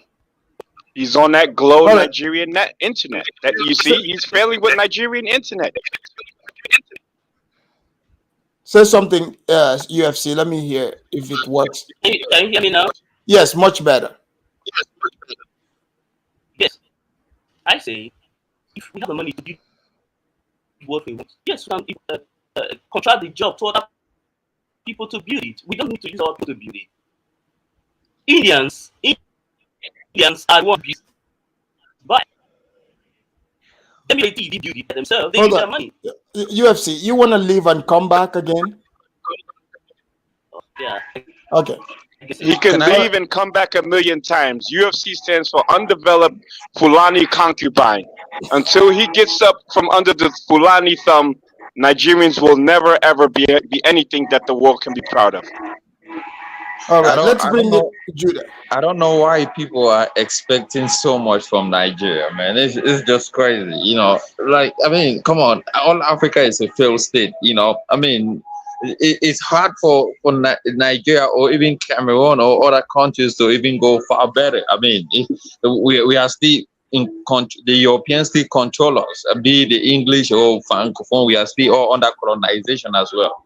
So I mean, we are all suffering the same pain. I mean, from east to west, north to south, maybe, you know. So we shouldn't be expecting much. If so, we should expect much from the whole African continent, you know. Hold on. Al, are you there? Yeah. Is that better? Al, let me ask you. Al, did you see the Cameroonian crier? No, I didn't. Come on, Alfredemus. Hold on, Al. Let me show you. That's like my brother. Yeah, let me show you, Al. He took the record for crying. World record attempt.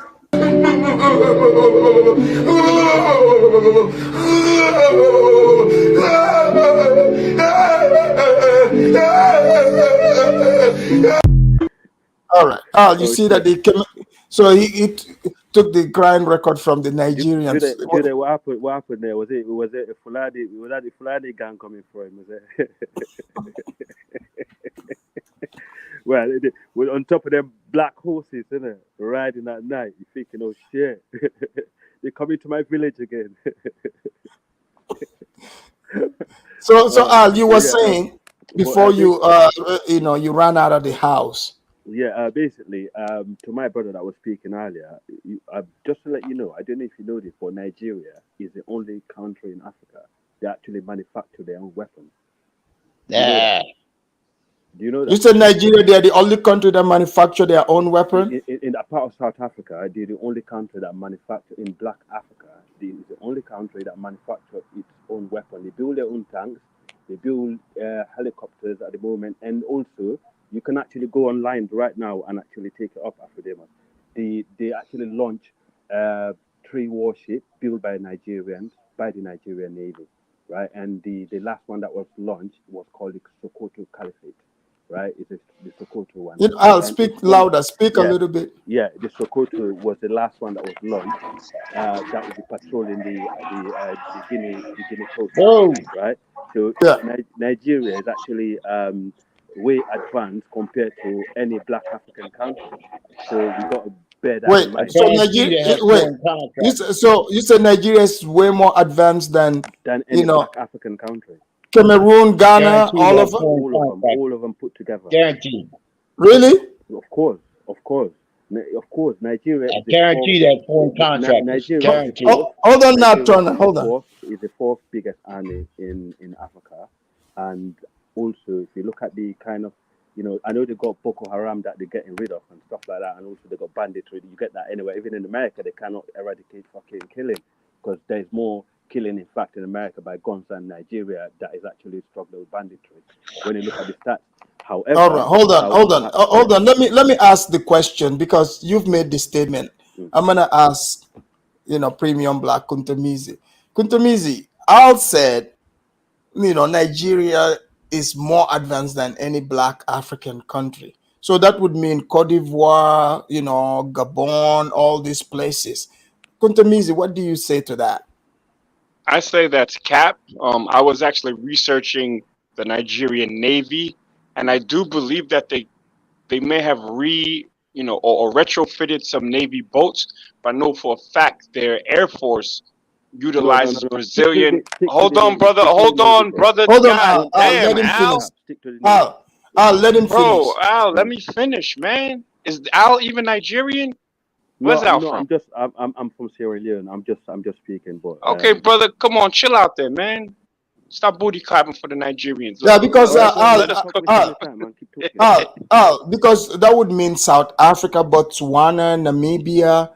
I mean, these places are pretty, advanced infrastructurally, and so. But go ahead, Kuntumizi. Yeah, thank you. So I know for a fact that they're. Oh my God, here we go. Hold on, Al. Jeez. You see. Oh man. So look, I know for a fact that they use Brazilian-made airplanes.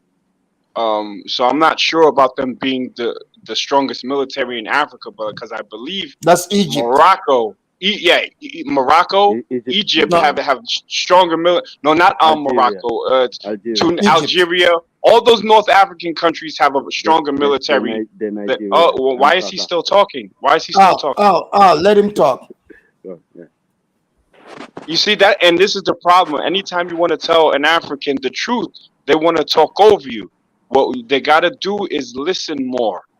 Listen to the premium blacks. Like we know, we've lived with the white man, so we study. We have good internet where we can get to see. Look at him. Look at him. Let him finish. Let him finish. Yeah. All right, bro. Can we put banana emojis in the chat every time he starts cackling like a goddamn monkey when I speak? Because he's stopping me from getting my info out. But look, we're good. You sound dumb. Okay. Banana emojis. Banana emojis. Go ahead. All right. Nah, he's gonna cut me off. I'm good. I land my plane. Okay, good. You was saying something before you cutting him off. You want to let it out before we bring in Judah supremacy? Yeah, basically, what I'm trying to say, there's no need of this guy coming here and started fucking, being like that towards all Africans. I'm not going to tolerate that. I would not go to African American panel and be like that towards other people. Oh, can you raise your voice? I said the guy's actually quite disrespectful. Yeah, he's coming there and disrespecting people. No, you were disrespecting me by cutting me off. I will literally cook you on the history of your own country.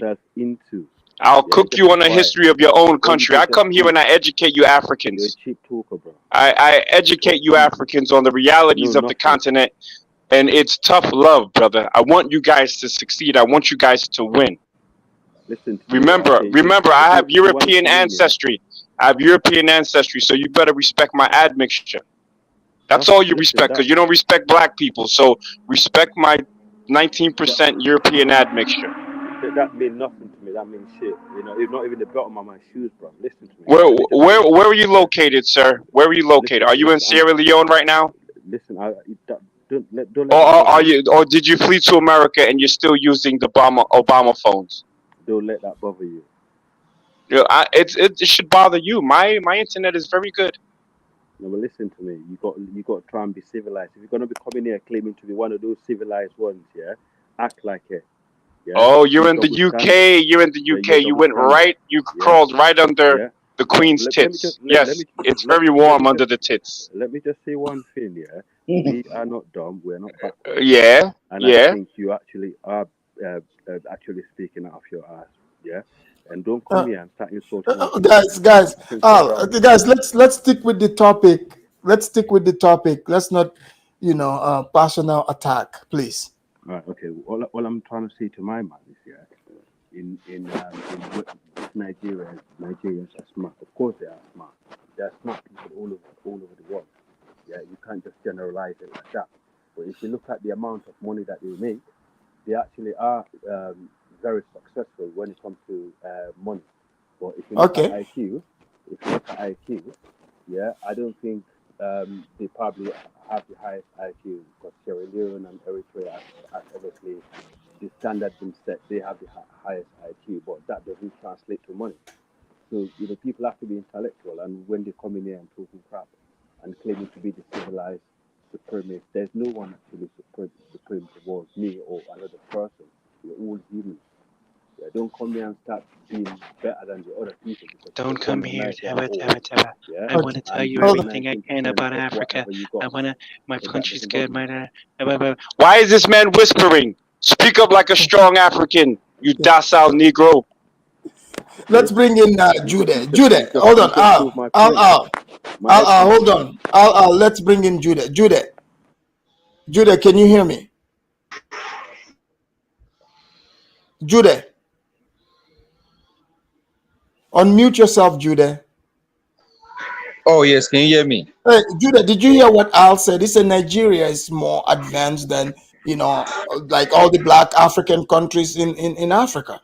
I mean, Al, man, come on, man. Look, Al is a Sierra Leonean guy, a Fulani guy, based in the UK. I mean, when you talk of intelligence, I don't see Sierra Leone even talking, knowing what they're talking about, I mean, come on, man. You can't come on this panel and start talking about they are the most intelligent in Africa.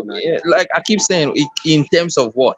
We see what development is happening in South Africa. But he said they build their own weapons.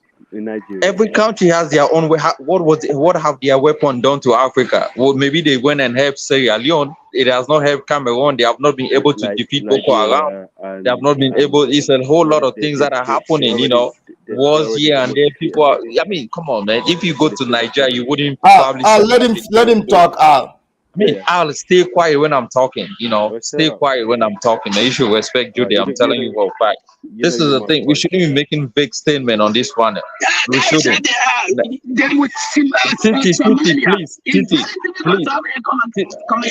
Hold on, Titi, hold on. Titi, let Judah talk. You're gonna be next. Look. Intelligence should be able to solve problems on the continent or in your country. That's what intelligence comes with. Intelligence is able to solve issues, not depending on the Europeans, not traveling overseas. Do you know that half of Nigerian medical doctors travel to Saudi Arabia because they have been underpaid in Nigeria? I'm talking about half That's a of Nigerian background medical noise. doctors. They move overseas because most of the time they don't even get paid. And you are telling me you have intelligence in your country, yet people are fleeing in mass numbers. Many are dying on the Mediterranean Sea and all the. Come on, bro. Come on, man. Well, People that's have low background IQ for noise. me, man. That's low IQ. You cannot be talking about intelligence I when you have not understand been that. able to transform I raw understand that. materials into processing good. Yeah, It I makes no understand that sense to call absolutely. someone intelligent. That's just my No, point. I'm no, I gonna understand. anyway there. No, Okay. Somebody get rid of Now that background noise. let's bring in Tidi. Tidi, go ahead, Tidi. Yeah, I was saying I don't blame my Sierra Leone brother. There's colonization, and even if you want to go into religion, it also plays a part of it. If you Somalia is what? the same thing. Even if you go down to religion, it also plays a part of being so difficult to communicate with most Muslim countries. Very difficult. They don't know how to. They overtalk you. They want you to hear their own point. They don't want to give you chance to speak. So that's why my Sierra Leone brother, I don't blame him. I blame colonization and I blame religion. But you can never let go his religion. So I'm all for all black people for us to at least have a common sense to see where our problem is coming from. Mm-hmm. I will not say Nigeria is the most smartest. All what the Sierra Leone brother tried to say, like they make their own weapon. There's a war in Cameroon right now between the French and the English in Cameroon. And the English is not, there's no country in Africa, no country in the West supporting them. They manufacture their own local materials and they are fighting a whole military. So would that make them more intelligent than other Africans? No. So you have our brother from Uganda, or where is that, who made a device that can power a television without being connected to any electricity, and can be. He did that.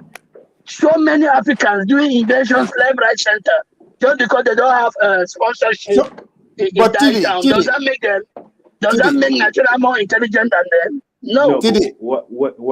Afrodemus, can I just respond? I just responded. Yeah, but Al, if you can raise your voice, that would be awesome. Okay.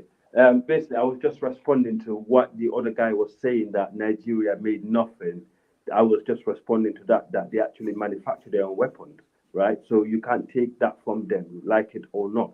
And also, they actually have more successful business people in Africa, when it comes to numbers, than the others. You can't take that from them. So you got to speak the fact. And at the same time, of course, we African, like I respond to the lady. I don't care about religion like that. In fact, Sierra Leone, you can Google that also, is the second most religious tolerant country in the world. Yeah, most of our leaders have been actually Christians. Yeah, where the population, 70% of Sierra Leone is Muslim, but most of all of our leaders are actually Christians. Yeah, so that might tell you something about us as people. We don't really see religion. Wait. Just a second. Just a sec. Nigerian princess. Afridamus, your super chat is not chatting. Well, guys, hit that super chat. Let's test it out and see if it's working. Some people were able to hit the super chat earlier. So give it a sec. Naton, are you sleeping? No, I got a condition I can't talk about, medical condition. Well, okay. Okay. No, I can't really talk someone. Hey, can I respond to? I want to ask Al a question real quick. Sierra Leone, not Nigeria, is the second most religious tolerant country in the world, and most of our president, our leaders, have been Christian, while 70% of the population are Muslims. So I said that might says a lot about us. And not Nigeria. I know Nigeria, they're not religiously tolerant, and they're very, in fact, they're very backward when it comes to tribalism than most African countries. That's one thing I will actually point out, and I think that is what leads. Hold on, Al. I think. Yeah, I'd like to respond to him since he brought up the military power of Nigeria if you are an educated or at least informed person in these spaces, you will understand what the military wing of ECOWAS, which is ECOMOG, and the issues that they had with the Nigerian troops, specifically in Freetown, where they were committing human rights violations against Sierra Leoneans. I, as a Sierra Leone, would not be booty clapping for Nigerians. If you Google what tabe is the binding of arms behind people's neck, behind their back, and hanging them over fire. You can thank Nigerian for that. No, listen, I'm not thanking Nigerian because of the echo. How can Nigeria be more powerful when America have military base in Ghana, in Nigeria? I just responded to manufacturing. Hold on, guys. What? Can I just say one thing? I just responded to. You don't see American bases in Russia. Hold on, Kitty. In China. How can you be military powerful when America have their bases in your country? Then that makes sense to me. That's Ghana. Ghana is the one that got American base in West Africa. And they're the one that is actually causing a lot of problem in y'all need to face the facts. Y'all not facing facts. Ghana actually. Y'all live in the fantasy world. Hold on. So wait. Wait. To bring the war on terror. Hold on. Natona. So you are not buying anything Al is saying? I mean, if they think they're anywhere near, it's not about anywhere the first world technology, the military, I just told they're you, clowns. I point that out to you that we manufacture. They're nowhere near is the first world technology in the military. Do you know no way. Matter of fact, you're not even on the level that they was in World War II. Y'all even, that's how far y'all back. Y'all not intercepting messages through the air. We had an Enigma machine. Y'all don't make jet planes. Y'all don't make that stuff. Y'all didn't invent none of that technology. Y'all not leading any intellectual industry, any at all. Yeah, but not Tona. Hold on, not Tona. What if Nigerians in the chat are saying that you're tap dancing for White Zaddy? What would you say to that? They said they are tap dancing for White Zaddy for saying that. Well, people don't understand that I'm American. And that's what y'all taking, I don't know how many decades it's going to take y'all to understand. I'm American. Did you guys hear that? He's an American. American ain't just blue-eyed, blonde hair with 6 feet tall. That's his idea of a superior race.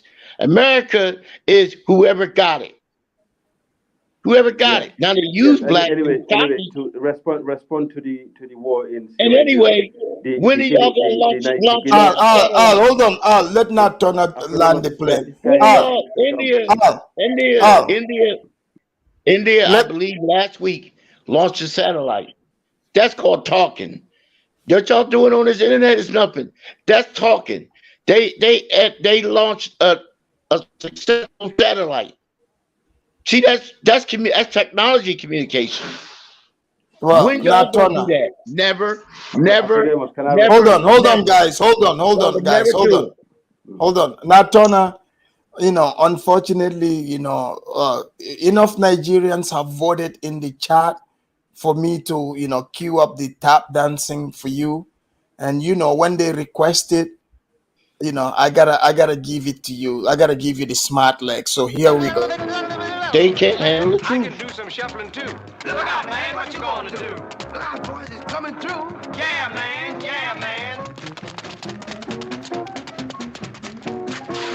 Boy, he got educated feet. Showed his educated feet. Oh man.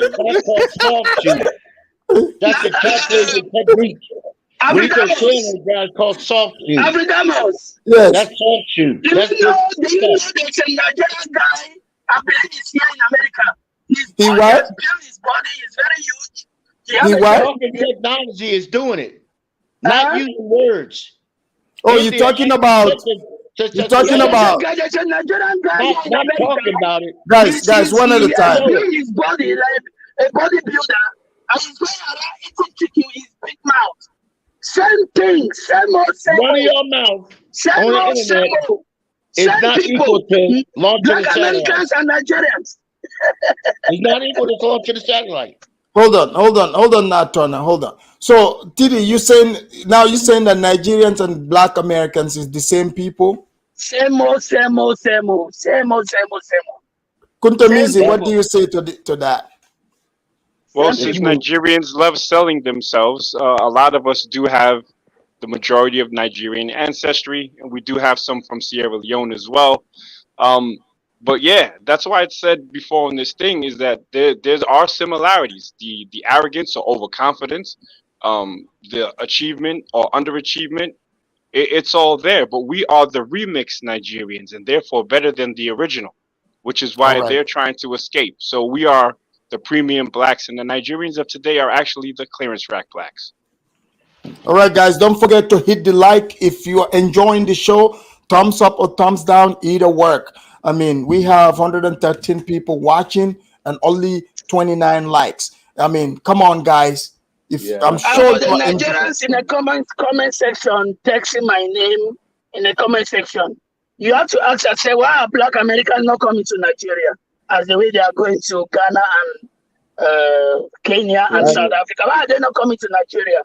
Nigerians, you need to ask yourself that. Because we don't want to end up as the main ingredient of a stew, a money ritual stew. That's why we go to other countries. Perfect, my brother. Thank you. Okay, this carry me now to the topic. Afridamos, you said, why are Nigerians not investing or building in Nigeria? And the other brother from Nigeria said, that's what he said. Okay, then the other brother from Nigeria said there are more riches, wealth in Nigeria than outside. The reason why Nigeria don't invest or do anything to help the next generation because the wealth does not come genuinely. Say that again. Like before I came to this show, I saw a multi-millionaire from Facebook in Nigeria who died after building a very huge mansion, and there's nobody living there. And this guy, the young guys from the community went there, and they were calling the guy's name. They say he had millions of dollars when he was alive, because the money did not come from God. Like our brother from America said, that fraternity God. Same thing with the bullet class in America. I don't know why they love this thing. This guy need to get his throat fixed. Hold on, Tidi. We're having a hard time hearing you. Your audio. Yeah. Can you hear me now? Yeah. Get closer. Can you hear me? Okay, that's much better. That's much Where's better. Titi from? Where is Titi from? Where's he from? I like his energy. Where's he from? I'm from Cameroon, brother. I'm from Cameroon. Just next door neighbor to Nigeria. Next door neighbor. How'd you get the name Titty? How'd you get that name Titty? Now, Tona, why do you want to know? Titty is the short form of my name. It's the short form of my family name. It means something else in America. I just wondered what it means. Who is asking? Isn't Antonio asking me questions? Okay. I just wonder what Titty means. I told you it was other brother. Antonio, I know you're far forgotten. Hold on, Titty. I'm just curious. I'm sorry. Hold on, Titty. I just wonder what Titty is. Let me finish my point, Antonio. So this is the thing, bro. Nigerians cannot invest or build anything in Nigeria because even the money they have, sometimes the condition is that they should not help their family, their relatives. Who cannot help them? Who? That's 80% where their money is coming from is sorority.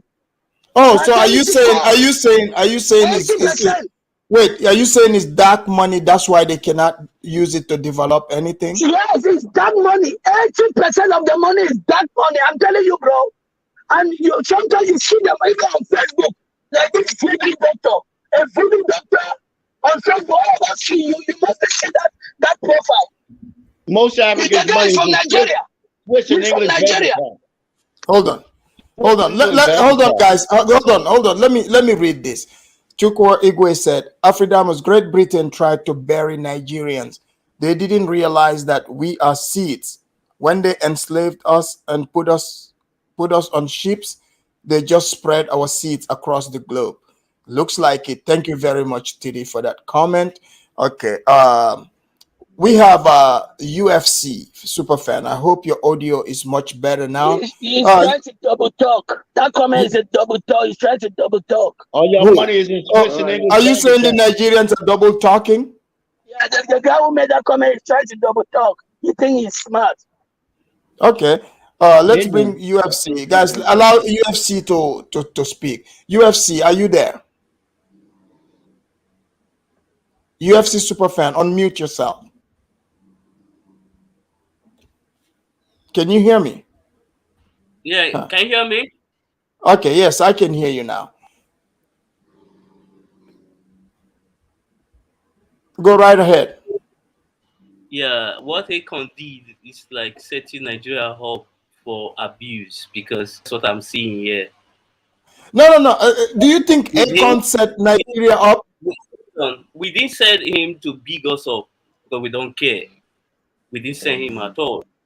He decided to go on whatever the radio show and say that. We didn't send him any message. You understand me? He should have, maybe mention Cameroonian, maybe Ghanaian. That would have been okay.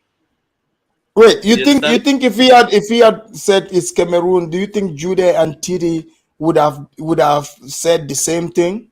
I would have, I don't know. But he should have mentioned other Africa. That would have been better, because Why?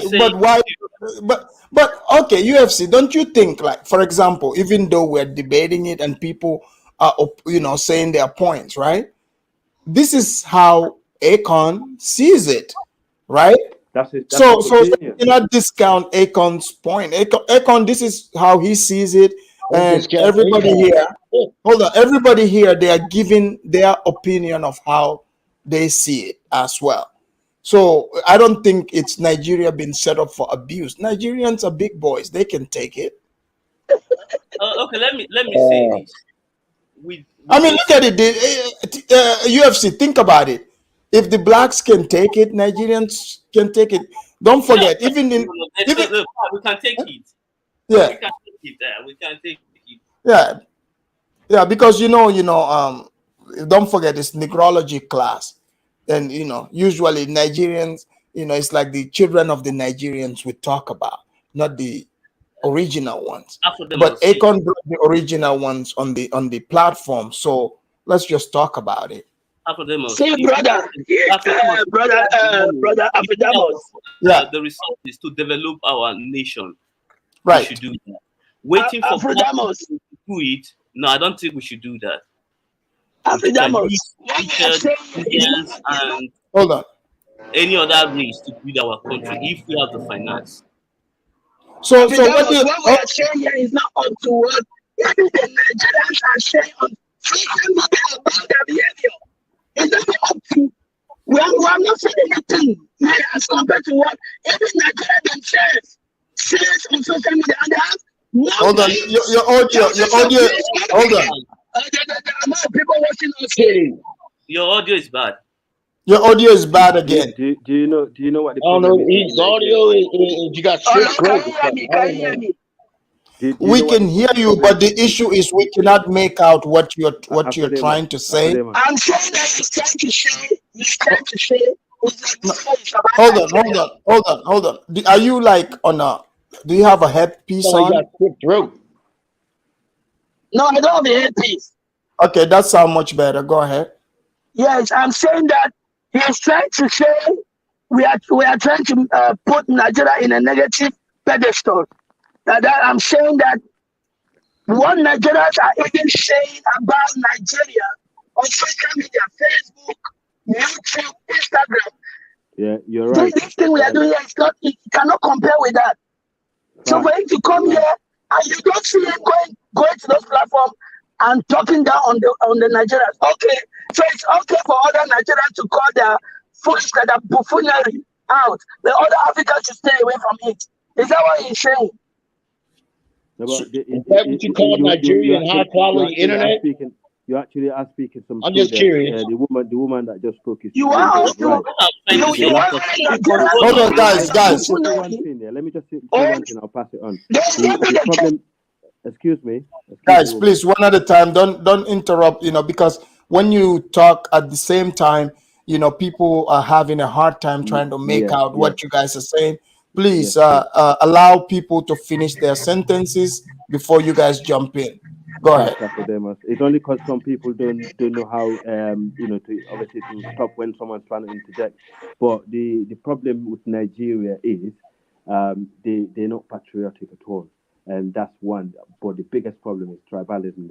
It's all about tribe, and they don't like their country. They always speak negative about their country and stuff like that. So obviously, other people are going to look at it that way.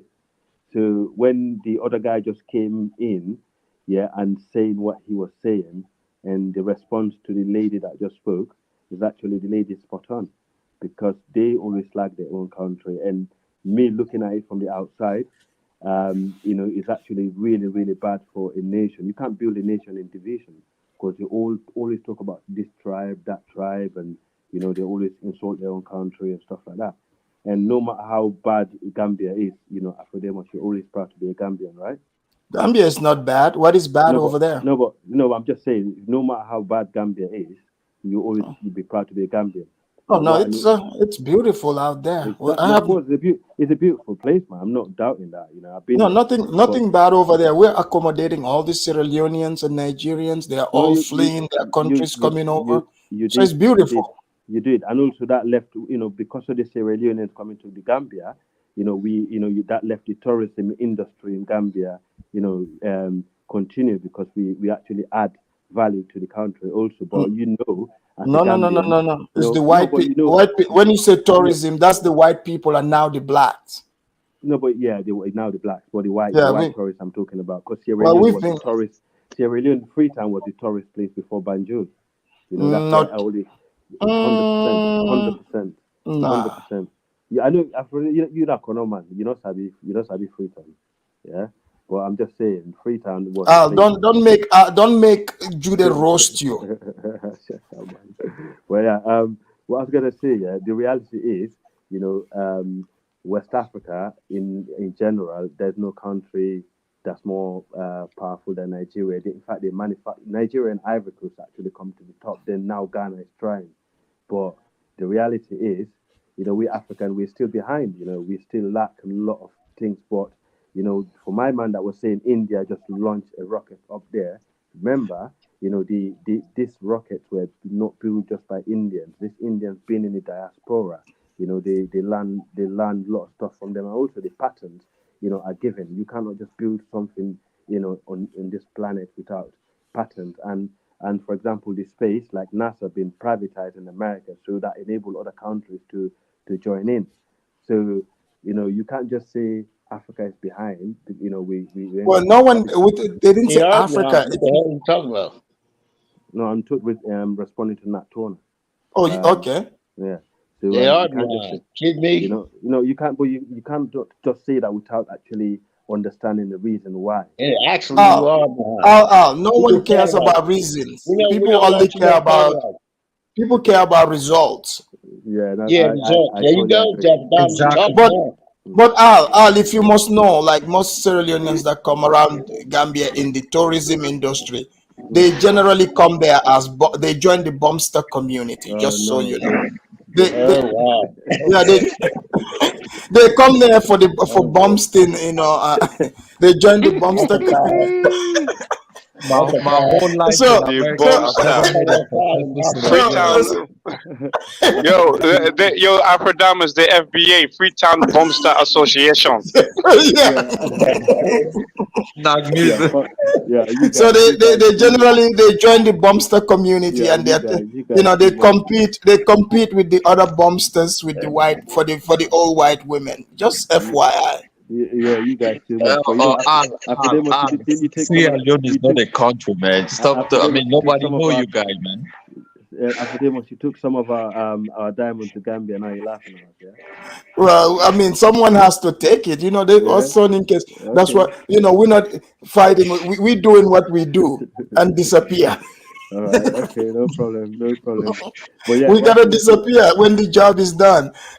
Judah, go ahead. Judah, Judah, you were Yeah. saying something. What do you think about what Al is saying? Man, Ali's just babbling, man. I mean, come on, bro. Like, I mean, me and What Al about have gone back background and forth several times, but I'm not gonna sit here and he keeps making statement that doesn't hold any water or anything. So what do you think is the solution? So what, now that you guys disagree, Nigeria is not the smartest, or No, it's not the so smartest, not at all. it's not the smartest. No, not at all, not at all. It would be a disgrace to even go to like tell the white man that Nigeria is the smartest. Come on, man. We are the smartest. Judah, can I just say one thing? No, let me finish, man. Come on, what I'm making statement, man. Cameroon are the Go smartest. on. Okay. No, UFC, no, UFC. Cameroonians are not even. No, I'm talking about Africans in general. Africans. Let me finish. UFC, you my guy. Africans in general are not smart at all. I'm telling you, at all. For anything, we are the most dumbest in the world. Black people in general, we are the most dumbest. Preach. It's not that they are dumb, it's selfishness. Selfishness, greediness. Hold on, guys. Let the man finish. Let the man. The best Africans are the Amazonians. Those are the best Africans. Guys, let the guy finish. Okay. No, not even us. Not even us. We are Hold on. Africans in general. Hold on, We are not that we make that stuff. We're hiding our hands. No, we are not that type. Okay, guys. Can you let him finish? Then I want to. Guys. If you guys don't let Judah finish, I will drop you guys down while he's talking. So allow the man to speak. Go ahead, Judah. Can you tell them I'm also the co-host on this panel, Afridemos? Yes, they heard it.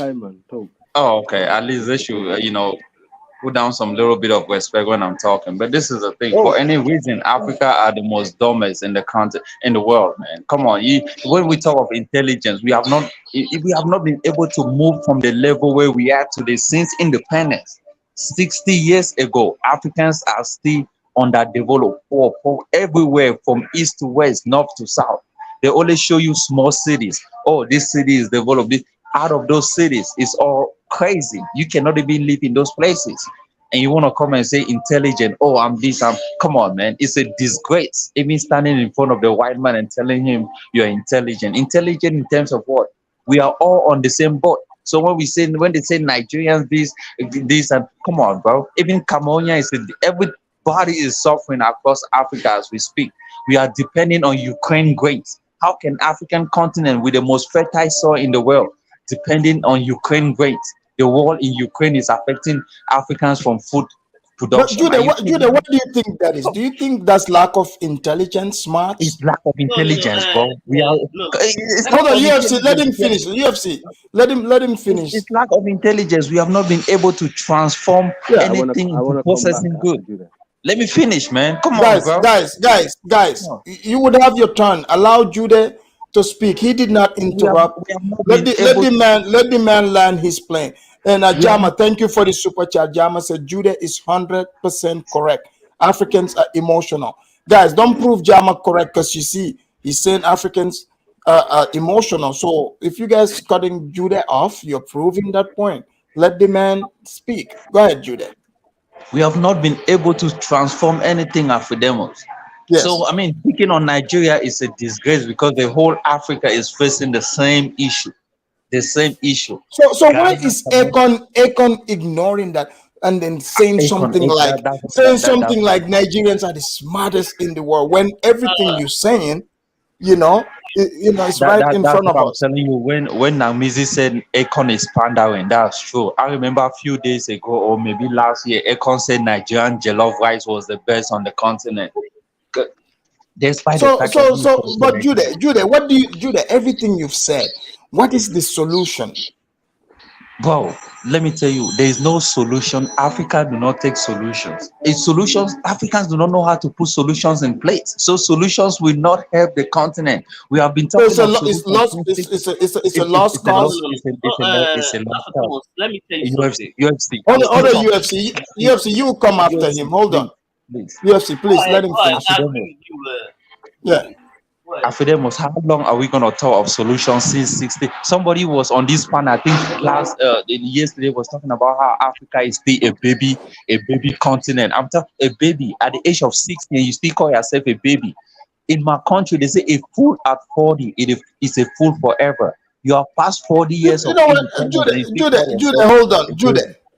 Jude, Come hold on, man. on. Hold on. Somebody over here is telling me that Akon did not say that. Did I not play the video here, people? People are dumb, man. They will argue you up and down for no way. Come on, you have played the video several times. Huh? You have played the Hold on, video several times, maybe let me play it for the people in the back of the class here. right? But the Nigerians are the most smartest people on the planet. Right. Yeah, I believe it. I promise you. There's nobody more smarter than the Nigerians. Now, All right. So for those of you in the back of the class that are saying Akon never said it, I guess that's not Akon. That's actually, Freddie Damas. But continue. And Akon himself, when he was saying it, imagine he said the most smartest. So that proves he needs to go check the English language. But he's from a French country, so no problem. Go ahead. Yeah, it's our brother, isn't it? So we gotta give him a little blight. We don't do that over here. Over here, we talk through. Go ahead, Judah. Yeah. Go ahead, Judah. Okay, something is happening to Judah's phone. Yeah. Judah, are you there? Hold on, guys. Hold on. UFC is UFC's turn. Let him speak. Go ahead, UFC. Yes, let UFC go ahead. It's okay. Go ahead, UFC. I think I agree with Jude. You what? I agree with Jude in some area. Let me tell you something. There's a reason why I hate most Nigerian diaspora. You see, they talk big game. They talk big game a lot. And they believe Nigeria problem will be solved by the government only, which is not true. Cannot be. So these are the crybaby Nigerians, the pampered ones. Yes, and some of the people who complain a lot, they are the one causing the problem. Hold on. Visionary of Love is saying, Visionary, are you saying this is an AI Akon? It's not the real one?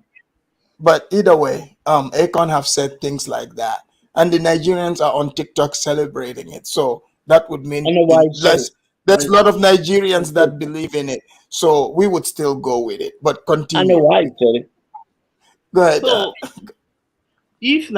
if Africa want to develop in general, we the people, not the government. That's why I hate when people mention government. No, government cannot fix Nigeria only. It is the people.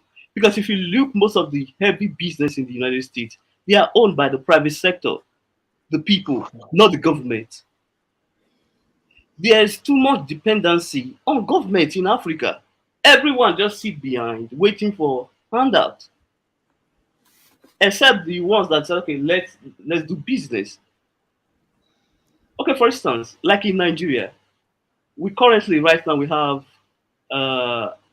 there's food shortage. You have a lot of subsidized fertilizer. There are lands, that is millions of acres of land. But you see, most of the people who live in the city, they stay in the city, they have their phone, they complain online. And they abandon everything for those that live in the rural area. And when you go to rural Nigeria right now, there are few people living over there. Everyone has moved to the city. Who is going to do the farm work? Well, definitely. The northern Nigerians, they have been the one feeding Nigeria because they do the farm work and raise the cows and all that. But because of insecurity there, they no longer meet up with the demand of Nigeria. All right. Yeah, I hear you. I wanna ask this one last question, and we would close out on that. Like Zongo made a statement here. Zongo, as you guys know, Zongo is from Ghana. He said, Afridamus, the question is, do Nigerians praise other Africans if they are excelling or they only want to be the center of attention?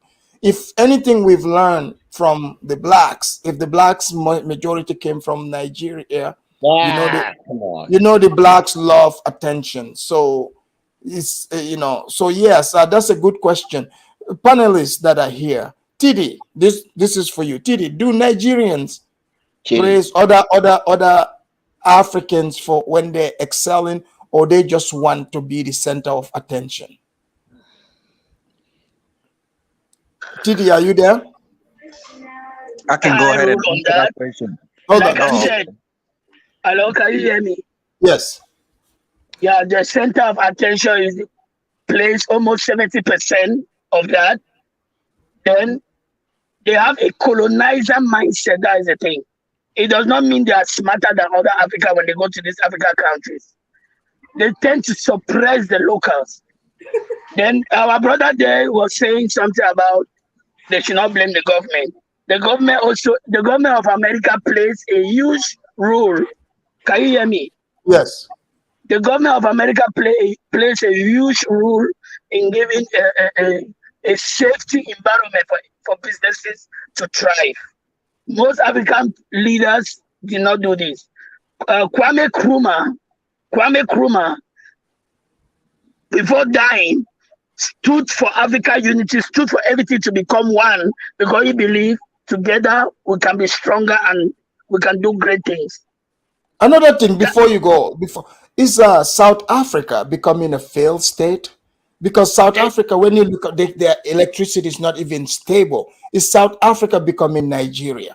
That's gonna be the next topic. I don't want to slide into that, but I have videos on that. Huh? I'm still talking, right? Yes. Yeah, South Africa will become like Nigeria in West Africa, or any of us in West Africa with electricity problem, because the youth have turned to social media. Everybody is focusing on social media. Everybody is on social. Nobody wants to do anything, even to go to school or to learn anything to see how they can bet. Like even the elder ones are not preparing the younger ones to become something. So what do we expect? You will see infrastructures that were a little bit better beginning to fail as the years goes by. And can you hear me?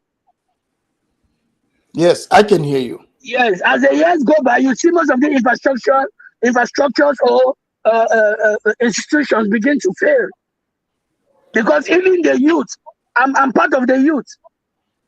We have failed. We are focusing on things that are meaningless.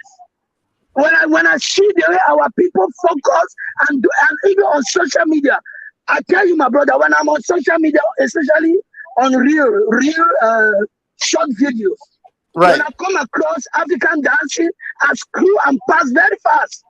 Why? It's only foolishness upon foolishness upon foolishness.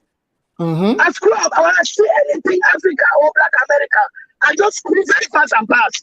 Anything that is not for us, how can we solve this problem? I just screw and go and continue to go. Well, aren't you glad you found Afridamus Report, the best edutainment channel on this side of heaven? Yes, let me read this here. Seth, thank you for this $50 super chat. I gotta give you the golden thank you for that. Let me give Seth the golden thank you for the super chat. Thank you very much.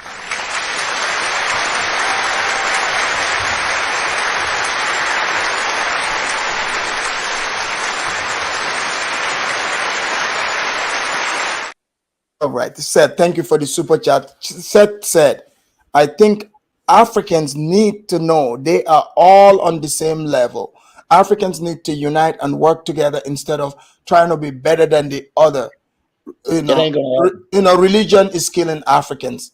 Seth, thank you for the super chat, and you are 100% correct on that. People gotta work together, but first people have to have the discussion and accept and realize that we are all in the same level. Thank you very much for the super chat. All right, go ahead. Can I land my boat? Yes. Yeah, and before I'll finish the program, I don't know if you will help me your paper or Zelle so that I can wire you some. Yeah, I have Cash App. Do you do Cash App? No, I do maybe only PayPal and Yes, I have PayPal also put up there. I think somewhere. Just Like to if pay you it because I have to send you some money. You are doing a very good job. Like thank our you. brother said, religion. That was something that I never wanted to go there because I would ruffle a lot of feathers. Can you hear me? Oh, trust me, I will be doing religious show here. You know, Yeah, just because hang we tight. have to talk about Christianity and Islam, especially on us Black Africans. Oh, Especially on us. For me, I believe its pressure is applied a little bit on Christianity. Christians will drop their religion and see because there are books out there.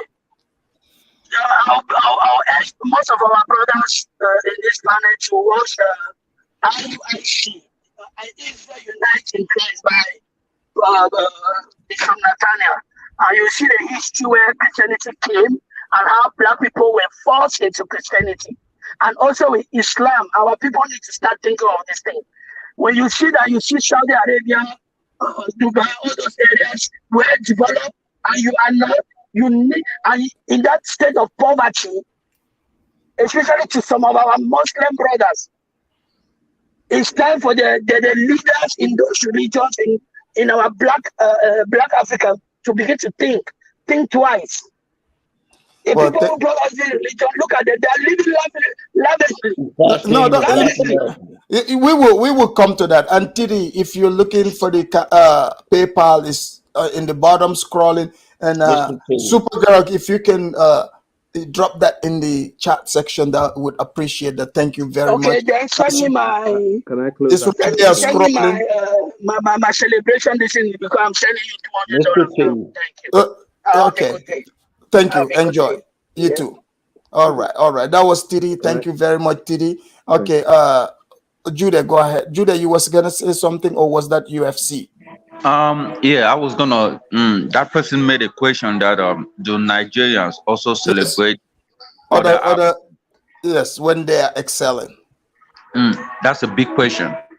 Matter of fact, yeah, I might disagree with UFC on this one. It's hard for Nigeria to celebrate other Africans when they are excelling. You know, I remember when this music issue came to, there's this girl that they call Bianca. She's a Cameroonian that, went viral in America because of a single song, People. And, I think he won the BET award, and out of a sudden, it was an argument online between, why was it? Because, she was on there with this Nigerian artist called Ashake, and it went on Twitter and everybody started talking, and Nigerians were like, it was supposed to be this. Oh, why did she win? She had only one single online, it was all problems, man. It was so that was the problem, so it's hard, despite the fact that she won and then it came online, Nigerians were saying, we were the one that gave her the visibility. We were the one that voted her because, we have the population. I'm like, come on, man. You guys cannot, beat people. That's why we Anglophone Cameroonians keep saying that, Nigerians, they take over a lot of things. They don't, So Judah, are you mad at Nigerians because they came over and they bully Cameroonians in the market? That's the thing. They do a lot of bully online based on, when you go on social media, you see like, when people talk about, these Nigerians want to come, talk a lot. Look, man, even in terms of soccer, Nigerians are not successful in terms of soccer, right? But they will not agree that Cameroonians they will not agree that Cameroonians are successful in terms of soccer. In terms of music, yes, let's say they are doing better now, but it's not everything that they do better. So, but sometimes they should give accolade to other countries that are progressing and doing great as well. That's just my point, All right. Okay. UFC, you want to respond to what Judah said there? Mimi, Mimi said Bianca is the only one in Cameroon now. I have 100 of them. Give us, come on, Cameroon has so many artists that are sprinkling all over the place. Maybe you only know Bianca, but there are a lot. Do your research. All right, thank you. Thank you. Let's UFC, go ahead. You have the right to support Bianca because it's from your country. Nigerians online who are, because me, I don't support, I listen to music, I don't care whether, if the music is good, I listen to it. I don't do this stand like fan thing, I don't do that. No. I believe those people were just trying to, support their own. I don't think it is hate or anything. However, I believe because that song is popular, I'm not going to lie, it's popular here in Nigeria. So the right person won the. Do you think Judah is jealous of Nigerians? Does he sound a bit jealous there? No. It's, no. I understand that. I get Judy. I understand. Oh, okay. Oh, we have a new speaker, Lozi. Lozi, welcome to the Afridamus Report. Hey, yo, brother, Afridamus, how are you, man? Long time. You know, Lozi, I'm glad you called because I wanted somebody from the southern area to definitely come to this topic. Yeah. The most developed part of Africa, man. You know what's going on. You know it. Yes, that's definitely South Africa. South Africa, Botswana, Namibia. But Al's claiming. Seychelles, Gabon, Mauritius. Well, Al is gonna say that maybe they are not black enough. Okay, but here's the thing. I wanted to talk with that guy who was talking about South Africa earlier on, because I don't want people to come here and claim to be South Africans and talk bullshit about my country. First of all, his accent is not South African. So if we can begin there, who was talking about South Africa earlier on here? I heard that guy was just giving an example. For instance, how did South Africa come into play? Yeah, but he says us as if he's one of us. He's not South African. He shouldn't be saying us. Nobody was claiming it. It's just an issue of but if you listen to what he was saying as if he's South African. He's not. I just want to clarify that as well. So on the issue of electricity, I can also clarify that. So we've got a problem of electricity. That's a fact. Everybody knows that. I'm gonna do a show on that. In fact, right? There's a video circulating, and I would like to have that discussion. It's called "Is South Africa?" They believe that South Africa is now becoming a failed state, like one of our West African countries. South Africa is far away. South Africa is far away from being the failed state. I would like to believe that it's far away from that. Remember, South Africa is the tallest tree in Africa. So the tallest tree will catch the most wind. When the wind blows, the tallest tree will get affected the most. So all these isn't that Nigeria? No, Nigerians are running South Africa looking for better life, man. Just do your maths on that one.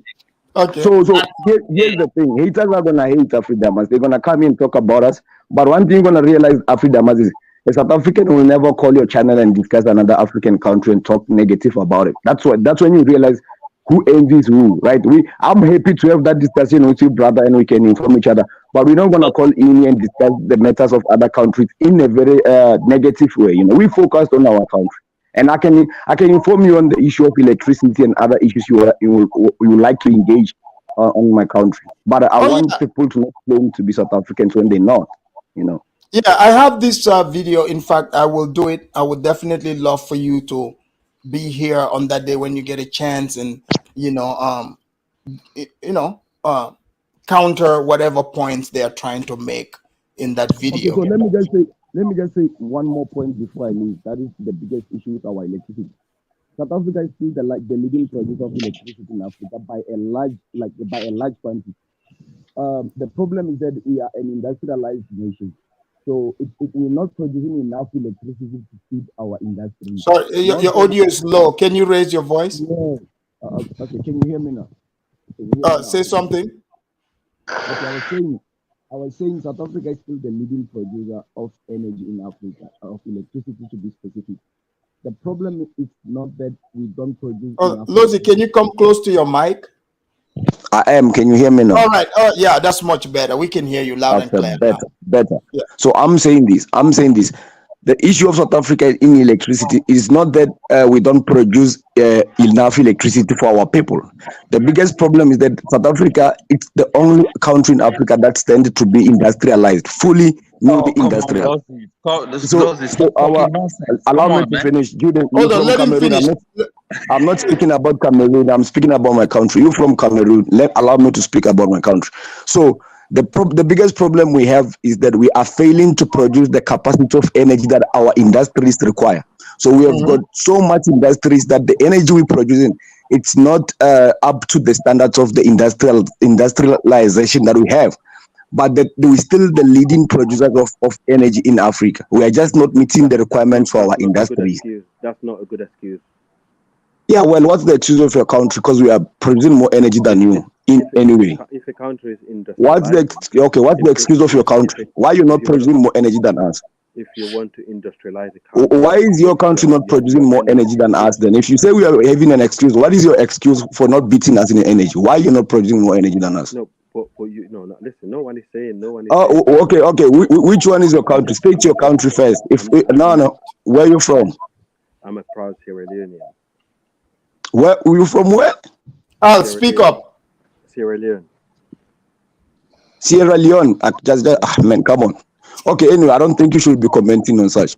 Africa. Wait, Lozi. Sierra Leone has they have diamonds and gold too.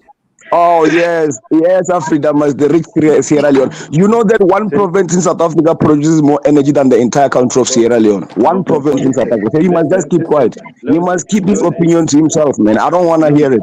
Your country needs to reach my level.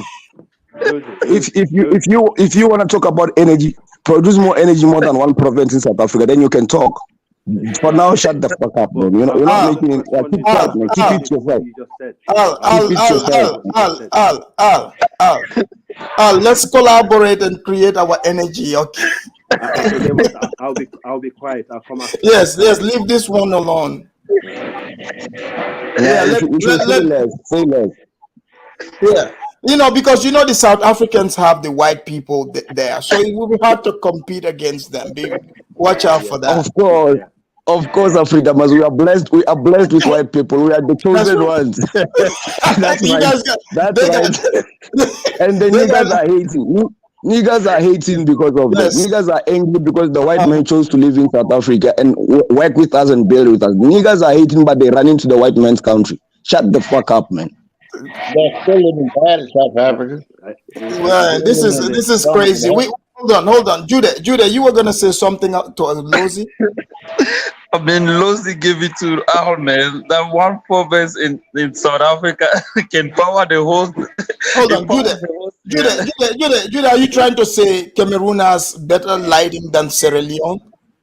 Oh, come on, mate. You shouldn't. Of course, are you kidding me? I mean, the Sierra Leone is right at the bottom, man. We are 15 in Africa, bro. 15 among 54 countries in terms of the biggest economy, bro. I mean, that's. I'll stay quiet, man. I'm talking, man. Who's talking? Is it Al or me? Let me close down. You can carry on, Judah, yeah?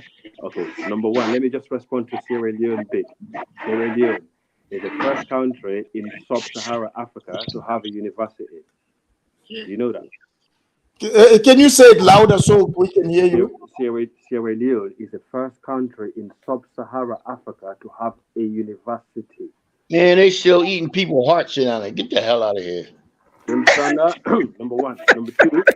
Get the hell out of here. They still snatching out hearts. It's right on YouTube. Heart in the hand, ready. Hold on, Al, are you trying to say Sierra Leone University before South Africa? Just take on the beach. Come on, man. Africa school life now. How's the shit on the beach? Come on, man. No. I'm saying, are you trying to say Sierra Leone University before what's the name? South Africa?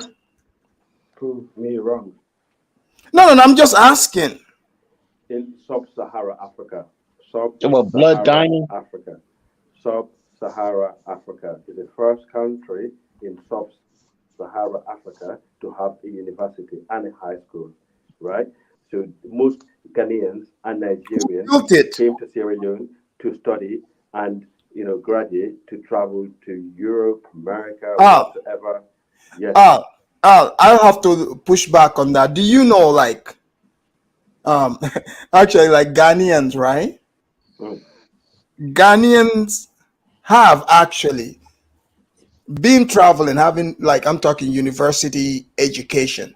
Do you know, as far back as, let me tell you, we are talking like around 1790s. Even before then, they had Ghanaians who have already even went to university. Did you know this? Timbuktu doesn't count. I want you to name me and shame me live on your show. Sierra Leone is the first country in sub-Saharan Africa to have a university and a high school. Name me and shame me.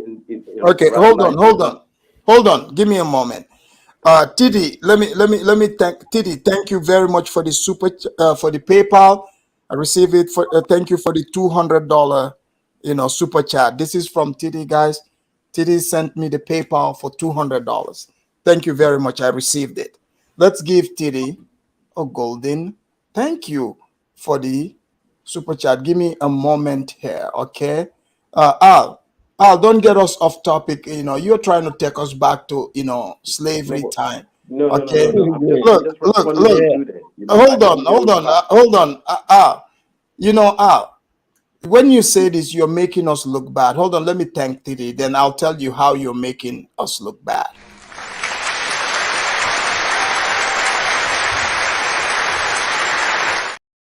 Thank you very much, Titi. Let me tell you. When you say this, you are proving everything Lozi is saying. Do you understand that?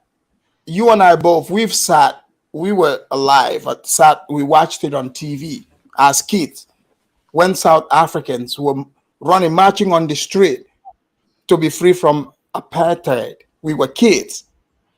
Yeah. Now they became free, independent from. Remember, we were watching them run, on the street, fighting with the white people. So now we're seeing them in Bentleys and, in less than 30 years. So when you're talking about the little school that the white people built a while ago, you are proving his point. Do you not get this? No, you don't get my point. You're not getting my point. But what is that? What good is that? To be honest, like what they got counts the most. That's South Africa is a white man country, man. That's not a black man country, is it? Okay. Afridamas, let's correct that. You see how they like to attack us. Have you ever heard me attacking Sierra Leone at the moment? I didn't even attack any African country. Now let's begin with this one, Afridamas. Do you think a white man's country will be a member of a BRICS nations? You think South Africa will be a member of BRICS, Brazil, Russia, India, China, and South Africa, if we were controlled by white men? His country, Sierra Leone, is one of the largest producers of diamonds. What do they have to show for it? Because the white man is running his show in his country. The white man doesn't even need to be in Sierra Leone to control their country. The white man is basically running that country online on Skype, right? So you don't even say anything. You're not having anything to show for your country, regardless of one of the biggest producers of diamonds. You have got nothing to show. White South Africans are richer than all black groups in Africa. They're not just richer than us black South Africans. They're richer than blacks in West Africa, East Africa, Central, anyway. So there's no excuse, guys. There's no excuse. Why did your ancestors put them out? Guys, let's allow St. James to speak. St. James has been waiting. I think St. James, are you there? Why is you quiet? Thanks, St. my James. bro, man. St. James, what do you want to add to this? Your brother Akon. Your brother. No. I was just trying to add to the comment that was made earlier by Zongo Native. I really respected that comment. Yeah, I respected that comment about Akon, about the Nigerians now reaching out after the success. Like celebrating other African success. Right. So you remember, Afridamus, you and I were in the United States when Akon was single-handedly by himself put Africa on the map in America. Do you agree? Yes. Okay, and he reached out to those Nigerians and gave them deals. That he made them travel to the state to help them. So he opened avenues for these, Nigerian artists, to break in the United States. Do you agree with that? Yes. Okay, so I believe, you know, when it's your turn, right, you don't have to compete. Listen, we're all African here. Akon did what he has to do. Akon didn't go on no channel and brag about Senegal or brag about his wealth. He looked up to his African brothers, which are Nigerians. You know, these kids are very, very rich, and they have a lot of influence in Africa. What I'm trying to see is these Nigerians replicated the same thing that Akon did. I would love to see that. If they're doing it, that's good. If they're about to do it, let's push them to do that, because you can't just. I don't like ball hoggers. I don't like ball hoggers. You know? So you're saying they're hogging the ball, they are not passing. They're hogging. Some of them are hogging. They're hogging. You know, and that's not fair. You know, so let's. I mean, on a personal level, I don't care about what they do, you know, in the music business, but I do believe, you know, we can collaborate a lot and make Africa better, man. We can. So they're not collaborating with other people in other parts of Africa like that. Tell me when was the last time Burna Boy did something? I don't want to. I'm not in the music business like that, but I'm just saying, based on what I'm showing, the love is not being spread among Africans, though. It's like, oh, we the top one. Let's have everybody talk about us, man. I look at it the way, you know, it's like, yo, let's make it better, man. That's all I'm saying. Akon didn't have to do that. Akon didn't listen. Hold on. Akon didn't have to do that. You're never out, you know, and him saying Nigerians are the smartest. He was getting to something. Yeah, he was getting to something. That he didn't mean to say they're the smartest in Africa. They're better than everybody. He was just speaking on something. So if you guys don't understand it, that's fine. But I'm just saying he wasn't trying to put anybody on the pedestal against anybody. What do you think? What do you think he meant by that? I understand English. When the Nigerian, they put their mind to something, they will do it, regardless they're in Nigeria or elsewhere. The Nigerian, they're not scared. They will step up. Can I just say something? Among Africans in the West. Hold on, guys. Africa must allow us to engage. Amongst the Africans in the West, the Nigerian will step up. Hold on, Senja. Lozi wanted to engage you about something. Go ahead, Lozi. Okay, no problem. All right. Thanks, Afridamas. But how far are we willing to listen to Akon and take him serious? The guy just said in South Africa, white South Africans are the poorest people. In which delusional world is he living in? Because in South Africa, I can tell you, I live here. My whole life I lived here. Blacks you see what you do.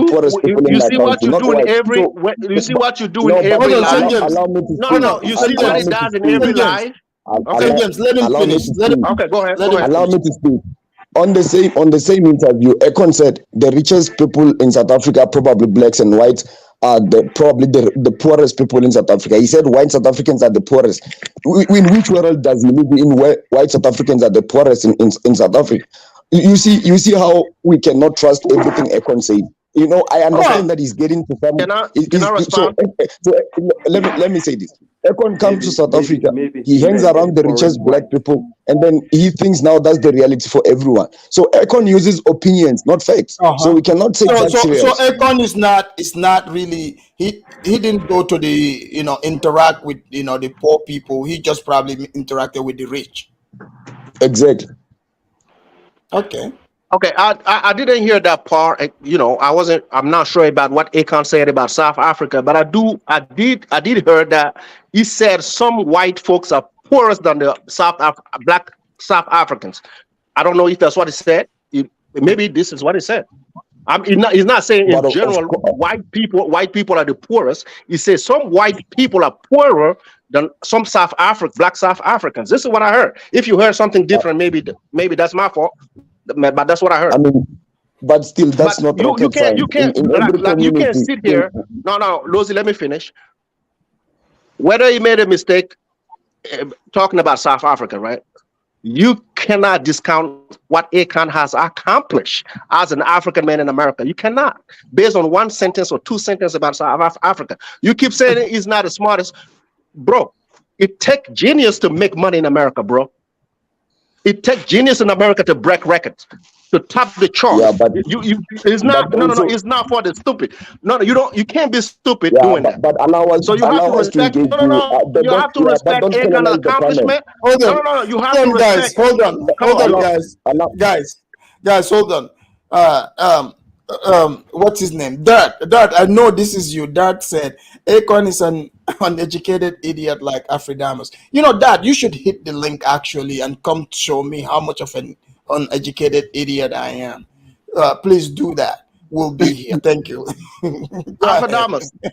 Afridamus, tell me. Afridamus, can we just tell me balance so when person Akon was doesn't at his monopolize peak. Hold on, guys. Let me finish. When Akon was at his peak, who he didn't write for in America? Tell me, I'm waiting. Afridamus, can we just engage instead of listening to one person having his own opinion? Because you don't know. Yes. Because you don't know. So hold on. If you're not bright, you can't do that. Hold on, St. James, you gotta allow him to engage though. He can't engage. He's defective. No, but if you cut him off, we can't hear what he's trying to say. Go Thank ahead. you, Afridamus. I know, Afridamus, you are civilized, man. Thank you, brother. You are one of the purest black men who are civilized. Anyway, so Akon is talented. We're not gonna ignore that. We're not gonna take that away from him. The guy in music has built an empire. He has done well. He has produced one of the best artists. That's true, but doesn't mean Akon is a scientist. Akon is not a person you can trust on facts check. These are separate conversations we are having here. Akon could be one of the greatest musicians. He's even collaborated with the likes of Michael Jackson, one of the legends, right? Mm-hmm. But he's not a scientist. The guy is not a facts checker. So let's be real here. Is Akon all smart and genius? No, he's not a genius. He's a genius maybe in music. These are separate things. So if Akon talks music, in music he can have facts, but beyond music, I'm not sure of what he's saying. He's just mumbling and using his own opinions. That's it. Right. Okay, so nobody ever said Akon was a genius and other thing rather than beside music. You're the one who's bringing it. So you just creating your own narrative and running with it. I said, based on what he has accomplished, he's a genius. And you come here talking he's not a scientist. Why are you comparing him to a scientist? Did he ever said he's trying to be that? Or he's trying to, you said fact check. You're talking about fact check. What are you looking for? Because he just mentioned South Africa? Because he just mentioned South Africa? This is why Africa is not developed. Afridamus, you see how a black man is using emotions to act. It's not emotions. You're the one using emotions. Because he just mentioned South Africa, dude. Black American music. A scientist is someone who follows the principles and the laws that defines reality. Akon is not doing that. I'm happy that you are that. I'm happy you are that. Thank you. I'm happy you are that. Can I just finish what I'm saying? Akon is not following any research that is documented, presented with observations and principles that are followed. He's just saying opinions. What he said has no backup. There's no evidence of most of the things he says. Why should we take such men serious? You see why Africa it's behind. You are taking opinions about facts. Which facts did Akon actually state in most of what he said? He's just basically saying opinions. And so he's a business. Akon is a businessman on top of being a singer. He's a businnesman. And he has a lot of business savvy and based on his investment in Africa. No, hold on, man. Why? Based on his business savvy and what he has accomplished in Africa, we've lightened up Africa. And one of his projects in Dakar, which is taking place right now, and he said it. The first brick was put this last week when he was in a drink camp. He said it. Everybody in America said Akon City was a fraud. He went to the drink champ and said the first brick was put on the ground last week. Nobody came on TV. No, hold on. You guys, you said facts. These are facts. The brothers are talking about facts. On top of being a singer, he's a businessman. Look at his portfolio. I take him serious because no one ever came and said Akon business is not bringing revenue. If the business is bringing revenue, I will take them serious. If you don't, that's fine. But I do. running around the all world begging for all money. that you said has to do with what, with the opinions that he was saying on that interview. That has got Going around nothing the to world do begging money. with his opinions on that interview. You are saying he's plighting West Africa, blah blah blah. That's a separate conversation. It has got But it nothing to happened do though. It with happened what though. he was saying on that specific interview. Afrodamus, He did it was happen or did it giving happen? opinions. Afrodamus, did it happen Do or you did it guys happen? do you guys think Akon is putting the opinion to the social media people who are not even thinking about it and they just gobbling in everything he's saying? Why would he do that for? He's a rich man. Well, Why would he do that for? Okay. Many do it, because he didn't base it in facts. Honestly, it's his opinion. That's why we're discussing it. Like he doesn't have facts around it. But Afrodamus, when the guy said, I said it's opinion based. This when the sounds guy more said like though, his opinion. Afrodamus, when he first came with the city, right? Akon City. When he first came with the Akon City, right? A lot of people, let me finish. A lot of people, Black American community, I can say that. Right. We're talking about, Akon is trying to take our money. Akon is trying to have us move to Senegal. That's what they were saying, yes or no? Yes, Natona believes that still. Right, right. Did you? Okay, that's what he said. That's what they said. Akon went for the last 2 years, beside the statement he made that made Black American mad. Akon was quiet, right, for the whole time, right? He didn't say anything about the Akon City. So when he went on Drickchan, what did he say? He said he was deeply affected by COVID. They couldn't build in Senegal because of COVID. Now he said they finished the work and the first brick. You can look it up. The first brick, actually, he said, these are now opinion, these are facts. He said they just laid the first brick in Akon City. They started it. So these are now opinion. I'm sorry, these are facts. So I don't know what else to tell you. Call it con. That is still, again, I ask again, Afridamus, whatever this brother is saying, it has got to do with the conversation we're having now about that specific interview that Akon was speaking on. It doesn't connect. There's no link between the two. We are saying no. I said you said you don't trust him. You don't believe that what he says. I say I respect your opinion about Akon, but I do believe what Akon says sometimes. So it's two different things. What is more important, facts or opinions? If you have to choose, you choose opinions over facts. If you have to choose, when Akon was shopping Afrobeat in America and nobody wasn't buying it. Nobody was buying Afrobeat in America. The opinion. Hold on, the opinion. Hold on. Guys, hold on. We gotta allow each other to speak. If not, we won't hear each other. So what we're talking about is the statement that Nigerians are the smartest people in the world. So we're saying that is based in his opinion. That is opinion based. That is not fact. And I agree with that though. That's what I said. Yeah, that's what. Yeah, so that's what we're talking about. Like, what were you talking about? I don't know why we're debating that. I mean, it's just an opinion. Oh, okay, yeah, that's what I'm talking about. Right. Yeah. That's what. So we're all on this. Yeah. But they were trying to just cancel Akon based on just an opinion he made about South Africa. That's what I say. I don't agree. He's a singer and a businessman. You know, he's just like any other businessman in Africa. It's just like any other businessman in Africa. You know. Wait. Akon is a global star. Who will try to cancel Akon in South Africa? What does impact South Africa have on a global star?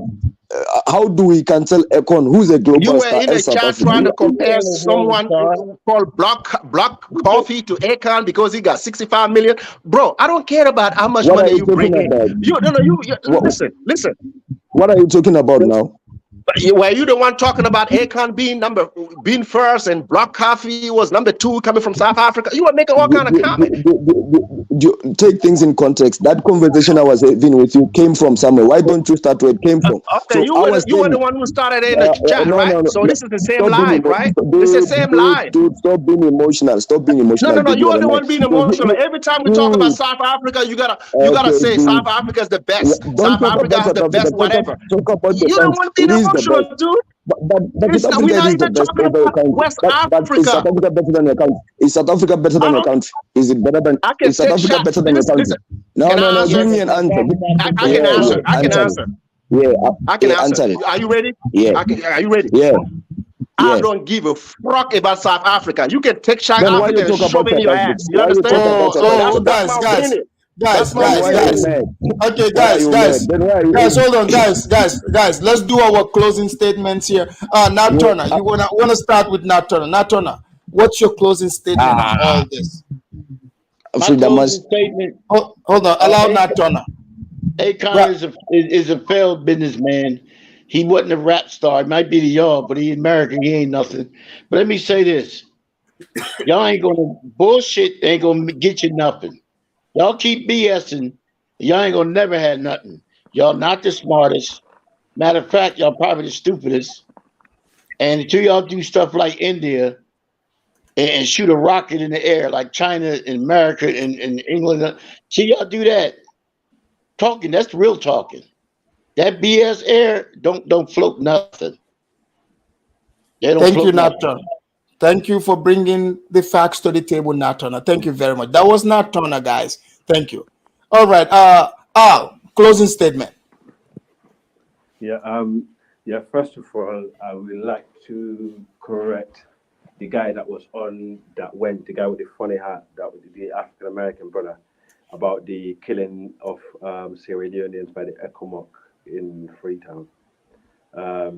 Yes, there was some issue that occurred for the Nigerian soldiers being so traumatized, didn't know what to do. There was actually got to the point that was actually on the PZ roundabout. We have a family house right there. But however, the Guineans, obviously, our ancestors, who is a fuller guy called Alpha Yaya, and you guys know Samori Toure. Yeah, they got 2 military barracks in Guinea. One is Alpha Yaya and Samori Toure. They're the one that went to Sierra Leone, during the war, and actually helped fight the rebels more than the Nigerian troops. But we do appreciate their presence there, definitely. So yeah, and basically what happened is, in terms of moving forward in Africa, our problem is, we're giving away a lot of raw material.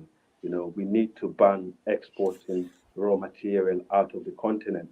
Until we start doing that, the world will not respect us. They will just come and take, go and produce it in their country, make the best of it, and the leftover or the broken ones, like the broken TV or fridge and all that, they'll bring it back to us because they don't need it in the dump, and they treat us like that. For some funny reason, I did agree a little bit with Judah for the first time. That village boy from Cameroon, is he still there? But yeah, so yeah, in terms of black people, how we're quite dumb. We're not focused on the right things. So really, truly, we should focus on our leaders, locally, from where you are, lobby groups and so on, move on, get our leaders, change our leaders' mindset. We need to change our mindset anyway, because we're the one that's going to lead one day. So it should start from the grassroots. All right. Thank you very much, Al. That is Al. Thank you very much. Take care. Thank you. All right. UFC super fan. You had it. Go ahead, UFC.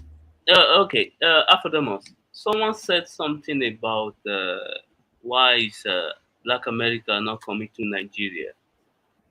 Let me say this. There are few that are in Nigeria. You have people like Dinas, you have Afro Think Tank, and there was one, because those are serious people. I think Afro Think Tank have a house and a big land in Nigeria. There's no issue. You see, the problem of Ghana and Nigeria, let me use that, is that in Nigeria, what you see is what you get. But when you go to Ghana, they pretend as if they are nice people. But when you go on, you see a lot of complaints from Black America. They're not complaining of land issues and all that. But the few that have land in Nigeria and homes, they don't complain. Go to Afro think tank China, you will find him complaining. Because those are serious people. Because when they come to Nigeria, they go straight to the community. They mingle with the community leader, and from there they build up. You understand me? And the community take those guys at their own. Yes, we have our own bad side. Yeah, I can't deny that. But there are good Nigerians also who live in Nigeria here. Thank you very much for correcting that. Generalizing us as we are a bad person, it's not good. Right. St. James, let's be honest. When Akon come to Nigeria regarding Afrobeat, you see the difference between Nigeria is that we don't beg for handouts. Akon was well paid. Those future he gave to Nigerians, they pay him. It was well paid. It's not for free. When you do something for free, that's I can get that. But those were not free projects. He was paid. All right. So the idea that Akon just came UFC. to Africa to help us, it's not true. Well, we pay for it. Thank We you. pay for the promo. You're welcome. Thank you very much. Thank you. All right. That was UFC superfan Lozi. Closing statement, Lozi. Sure, brother Freedomus. Look, I called in because of that idiot who was talking about my country and misrepresenting us. So I would like to have the episode where you're going to discuss our energy problem. That will be very fruitful.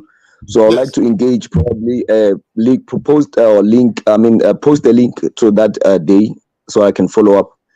But so in closing up, I will say I don't dwell much in these petty things, man. But what I think Akon is doing is that Akon has been strategic about this. As we said, he's a businessman. He knows that if he's going to gain influence in Africa, because in the near future, Akon is looking forward to Africa, right? He knows that Nigeria and South Africa are the biggest influencers. He says all these kind of things that he's sucking up to us. Just he knows Nigeria's got numbers in terms of population, and South Africa's got well-established market. So he's looking into these things as in terms of economy and where he can establish his influence on the continent.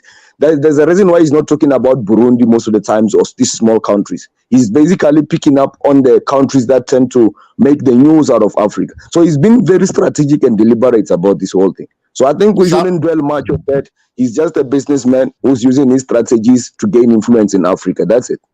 Thank you very much, Lozi. Thank you. All right. St. James, closing statement. Man, thanks for having me tonight, man. Let me make a couple of statements and do my closing statement. For UFC, right? Was it UFC? Yes. Right. Bro, I don't want to take my comment just like I'm just trying to tell you Akon was trying to lead Nigerians artists in America because they have no other avenue. I'm just saying he saw an opportunity and he just tapped on it. It's not about the money, my bro. If it was about the money, it would have been something else. He took that. He followed this movement when nobody believed in it. Nobody wasn't trying to put money on it. So let's not talk about money here. The guy's not new to money. So you talking about he got paid. You don't know the contract he got with this artist? Don't sit here and talk about paid. In America, nobody wasn't trying to listen to Afrobeat until Akon tapped on it. Just be honest. If you can't live with that, that's your own business. To Lozi, bro, if you listen to the same interview I listened to about Akon, you talking about South Africa and Nigeria. A question was asked to Akon, where do you like performing in the world? He said Africa as a whole, as the continent. He did not mention Nigeria. He did not mention South Africa because he's that kind of businessman. You don't leave other people out talking about superpower. This is not how you run a portfolio. Every single one in Africa should be counted. So that means you're not a business savvy man talking like that. I can't listen to you, Lozi. You understand? So in my closing, you are doing an opinion-based live, and I get it. Akon say they're the smartest. Just like us Africans, we usually talk. because Nigerians are known to take risk. In the West Africa, we have known them to be traveling for a very long time. You know, wherever they go, they do whatever they want to do, you know, until success comes. That's why maybe it can't say, based on all of that, they're the smartest. So it's just an opinion. If you can't live with it, come on, don't come on a live talking about South Africa being the best. Afterdamus, you know me when somebody asks to compare this country against mine. It's fuck you today, fuck you tomorrow. I don't give a fuck. So no. Listen. I don't do tribalism. I don't do tribalism. Listen. Hold on. The F bombs is going to. Oh, I'm sorry. I'm sorry. But St. James, another thing also you have to remember. Yeah. Lozi is not wrong to say South Africa is the best country. That's his country. That's where he's from. He's supposed to say that. Compared to mine, then we have an argument. I get to say whatever I have to say. It's my opinion as well. Right. Yeah, you can tell him, no, mine is the best and so and so. No, I don't want to. No, I don't do those. Now, Afterdamus, I get you on YouTube. Yeah, I get you. I don't do those kind of conversation. When you coming trying to belittle the country because you don't know about your past, you want to sit here and just trying to belittle other people because they haven't gotten to the stage you got. Then I have a problem with that. You're trying to have an honest conversation. Compare your country to mine, then I will join the debate so we can have an honest conversation. But if you're trying to belittle other countries, then I have a problem because your past and your present is not that bright. You can look at it. So if you want to compare South Africa to my country, let's compare KwaZulu-Natal and freaking Soweto to my country. Don't bring the white sides to it. Don't bring the white side to it, though. Thank you, St. So that's what I'm talking about. Thank you, man. Thanks. Okay, bye-bye. All right. Judah. Oh, Afedemus, I'm not gonna stay long. You know, I might. It's closing. Just make it quick because we're all this bugada, all these shaganigans, man. We are all the what? Africa, all these shaganigans, all these. You mean shenanigans? Shenanigans and all these. Judah, you should come to the Afrodamus class more often, so you can learn these words. You mean shenanigans? All these shenanigans and all this vuwawa, all this stuff that you mean bruha. I mean, in Kamo we call him Brakata. All this nonsense talking, man. Look, this is the thing. All Africa is in the same boat. You find yourself in east, west, north, south.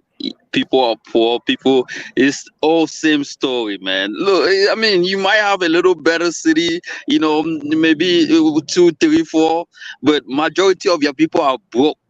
The white man, like Lozi said, controls the whole Africa, and that's from South Africa all the way to where you find yourself. It's the same thing. Like I said, the North Africans are doing far better off than Sub-Saharan Africans. If you have a little bit of admixture in you, you are far better off in Africa than a black person in Africa than a Sub-Saharan, and that's a problem. When that mentality doesn't, I mean, come on, man. Afrodemus, I'm done, man. I mean, people want to come and say, my country is better now. We are in the same boat, and that's it. And in terms of religion, I tell you, we have to ban religion in Africa. If I was the president, I would carry all these Muslim and Christian people and put them in underground bunker and lock them forever. All African has to think the same when it comes to religion. One religion for Africa, like India and China. And that's my point. Thank you very much. Thank you. That was Judah, the co-host here. Thank you very much, Judah. Guys, it was a great show that brings us to the end of the show. We have Jama for the super chat. Thank you, Jama. That's for Supergirl. At Supergirl, emotional Africans hurt. Thank you very much, Jama. Thank you. All right. Visionary of love, especially if someone else speaks about his country. I'm not sure which one it is. But, as you guys know, at the end of the day, these country conversations get pretty touchy for a whole lot of people. And as you guys know, we got the best country over there, the Smiling Coast. You guys know Gambia, where I'm from. So usually people try to come, but you notice they don't bring that dust my way. We are the dust repellents, just so you guys know. But overall, it's been a great show. We can agree to disagree, and sometimes we can debate about opinions, but we have to be open to these conversations. They might be difficult. You might not like what people say, but, you know, it's nothing personal. We have to discuss it. And at the end of the day, you know, we might learn a thing or two from one another. I mean, I've learned quite a bit from this conversation. So we would be bringing the next show again. So please make sure you bring your high energy and be ready to tackle that also. Because I want to thank all of you for watching, all the panelists. I want to thank all those who hit the cash apps, and those of you that did not hit the like yet, please make sure you hit that like. Don't be stingy with it. And I will see you guys next time. I'm out of here. Peace.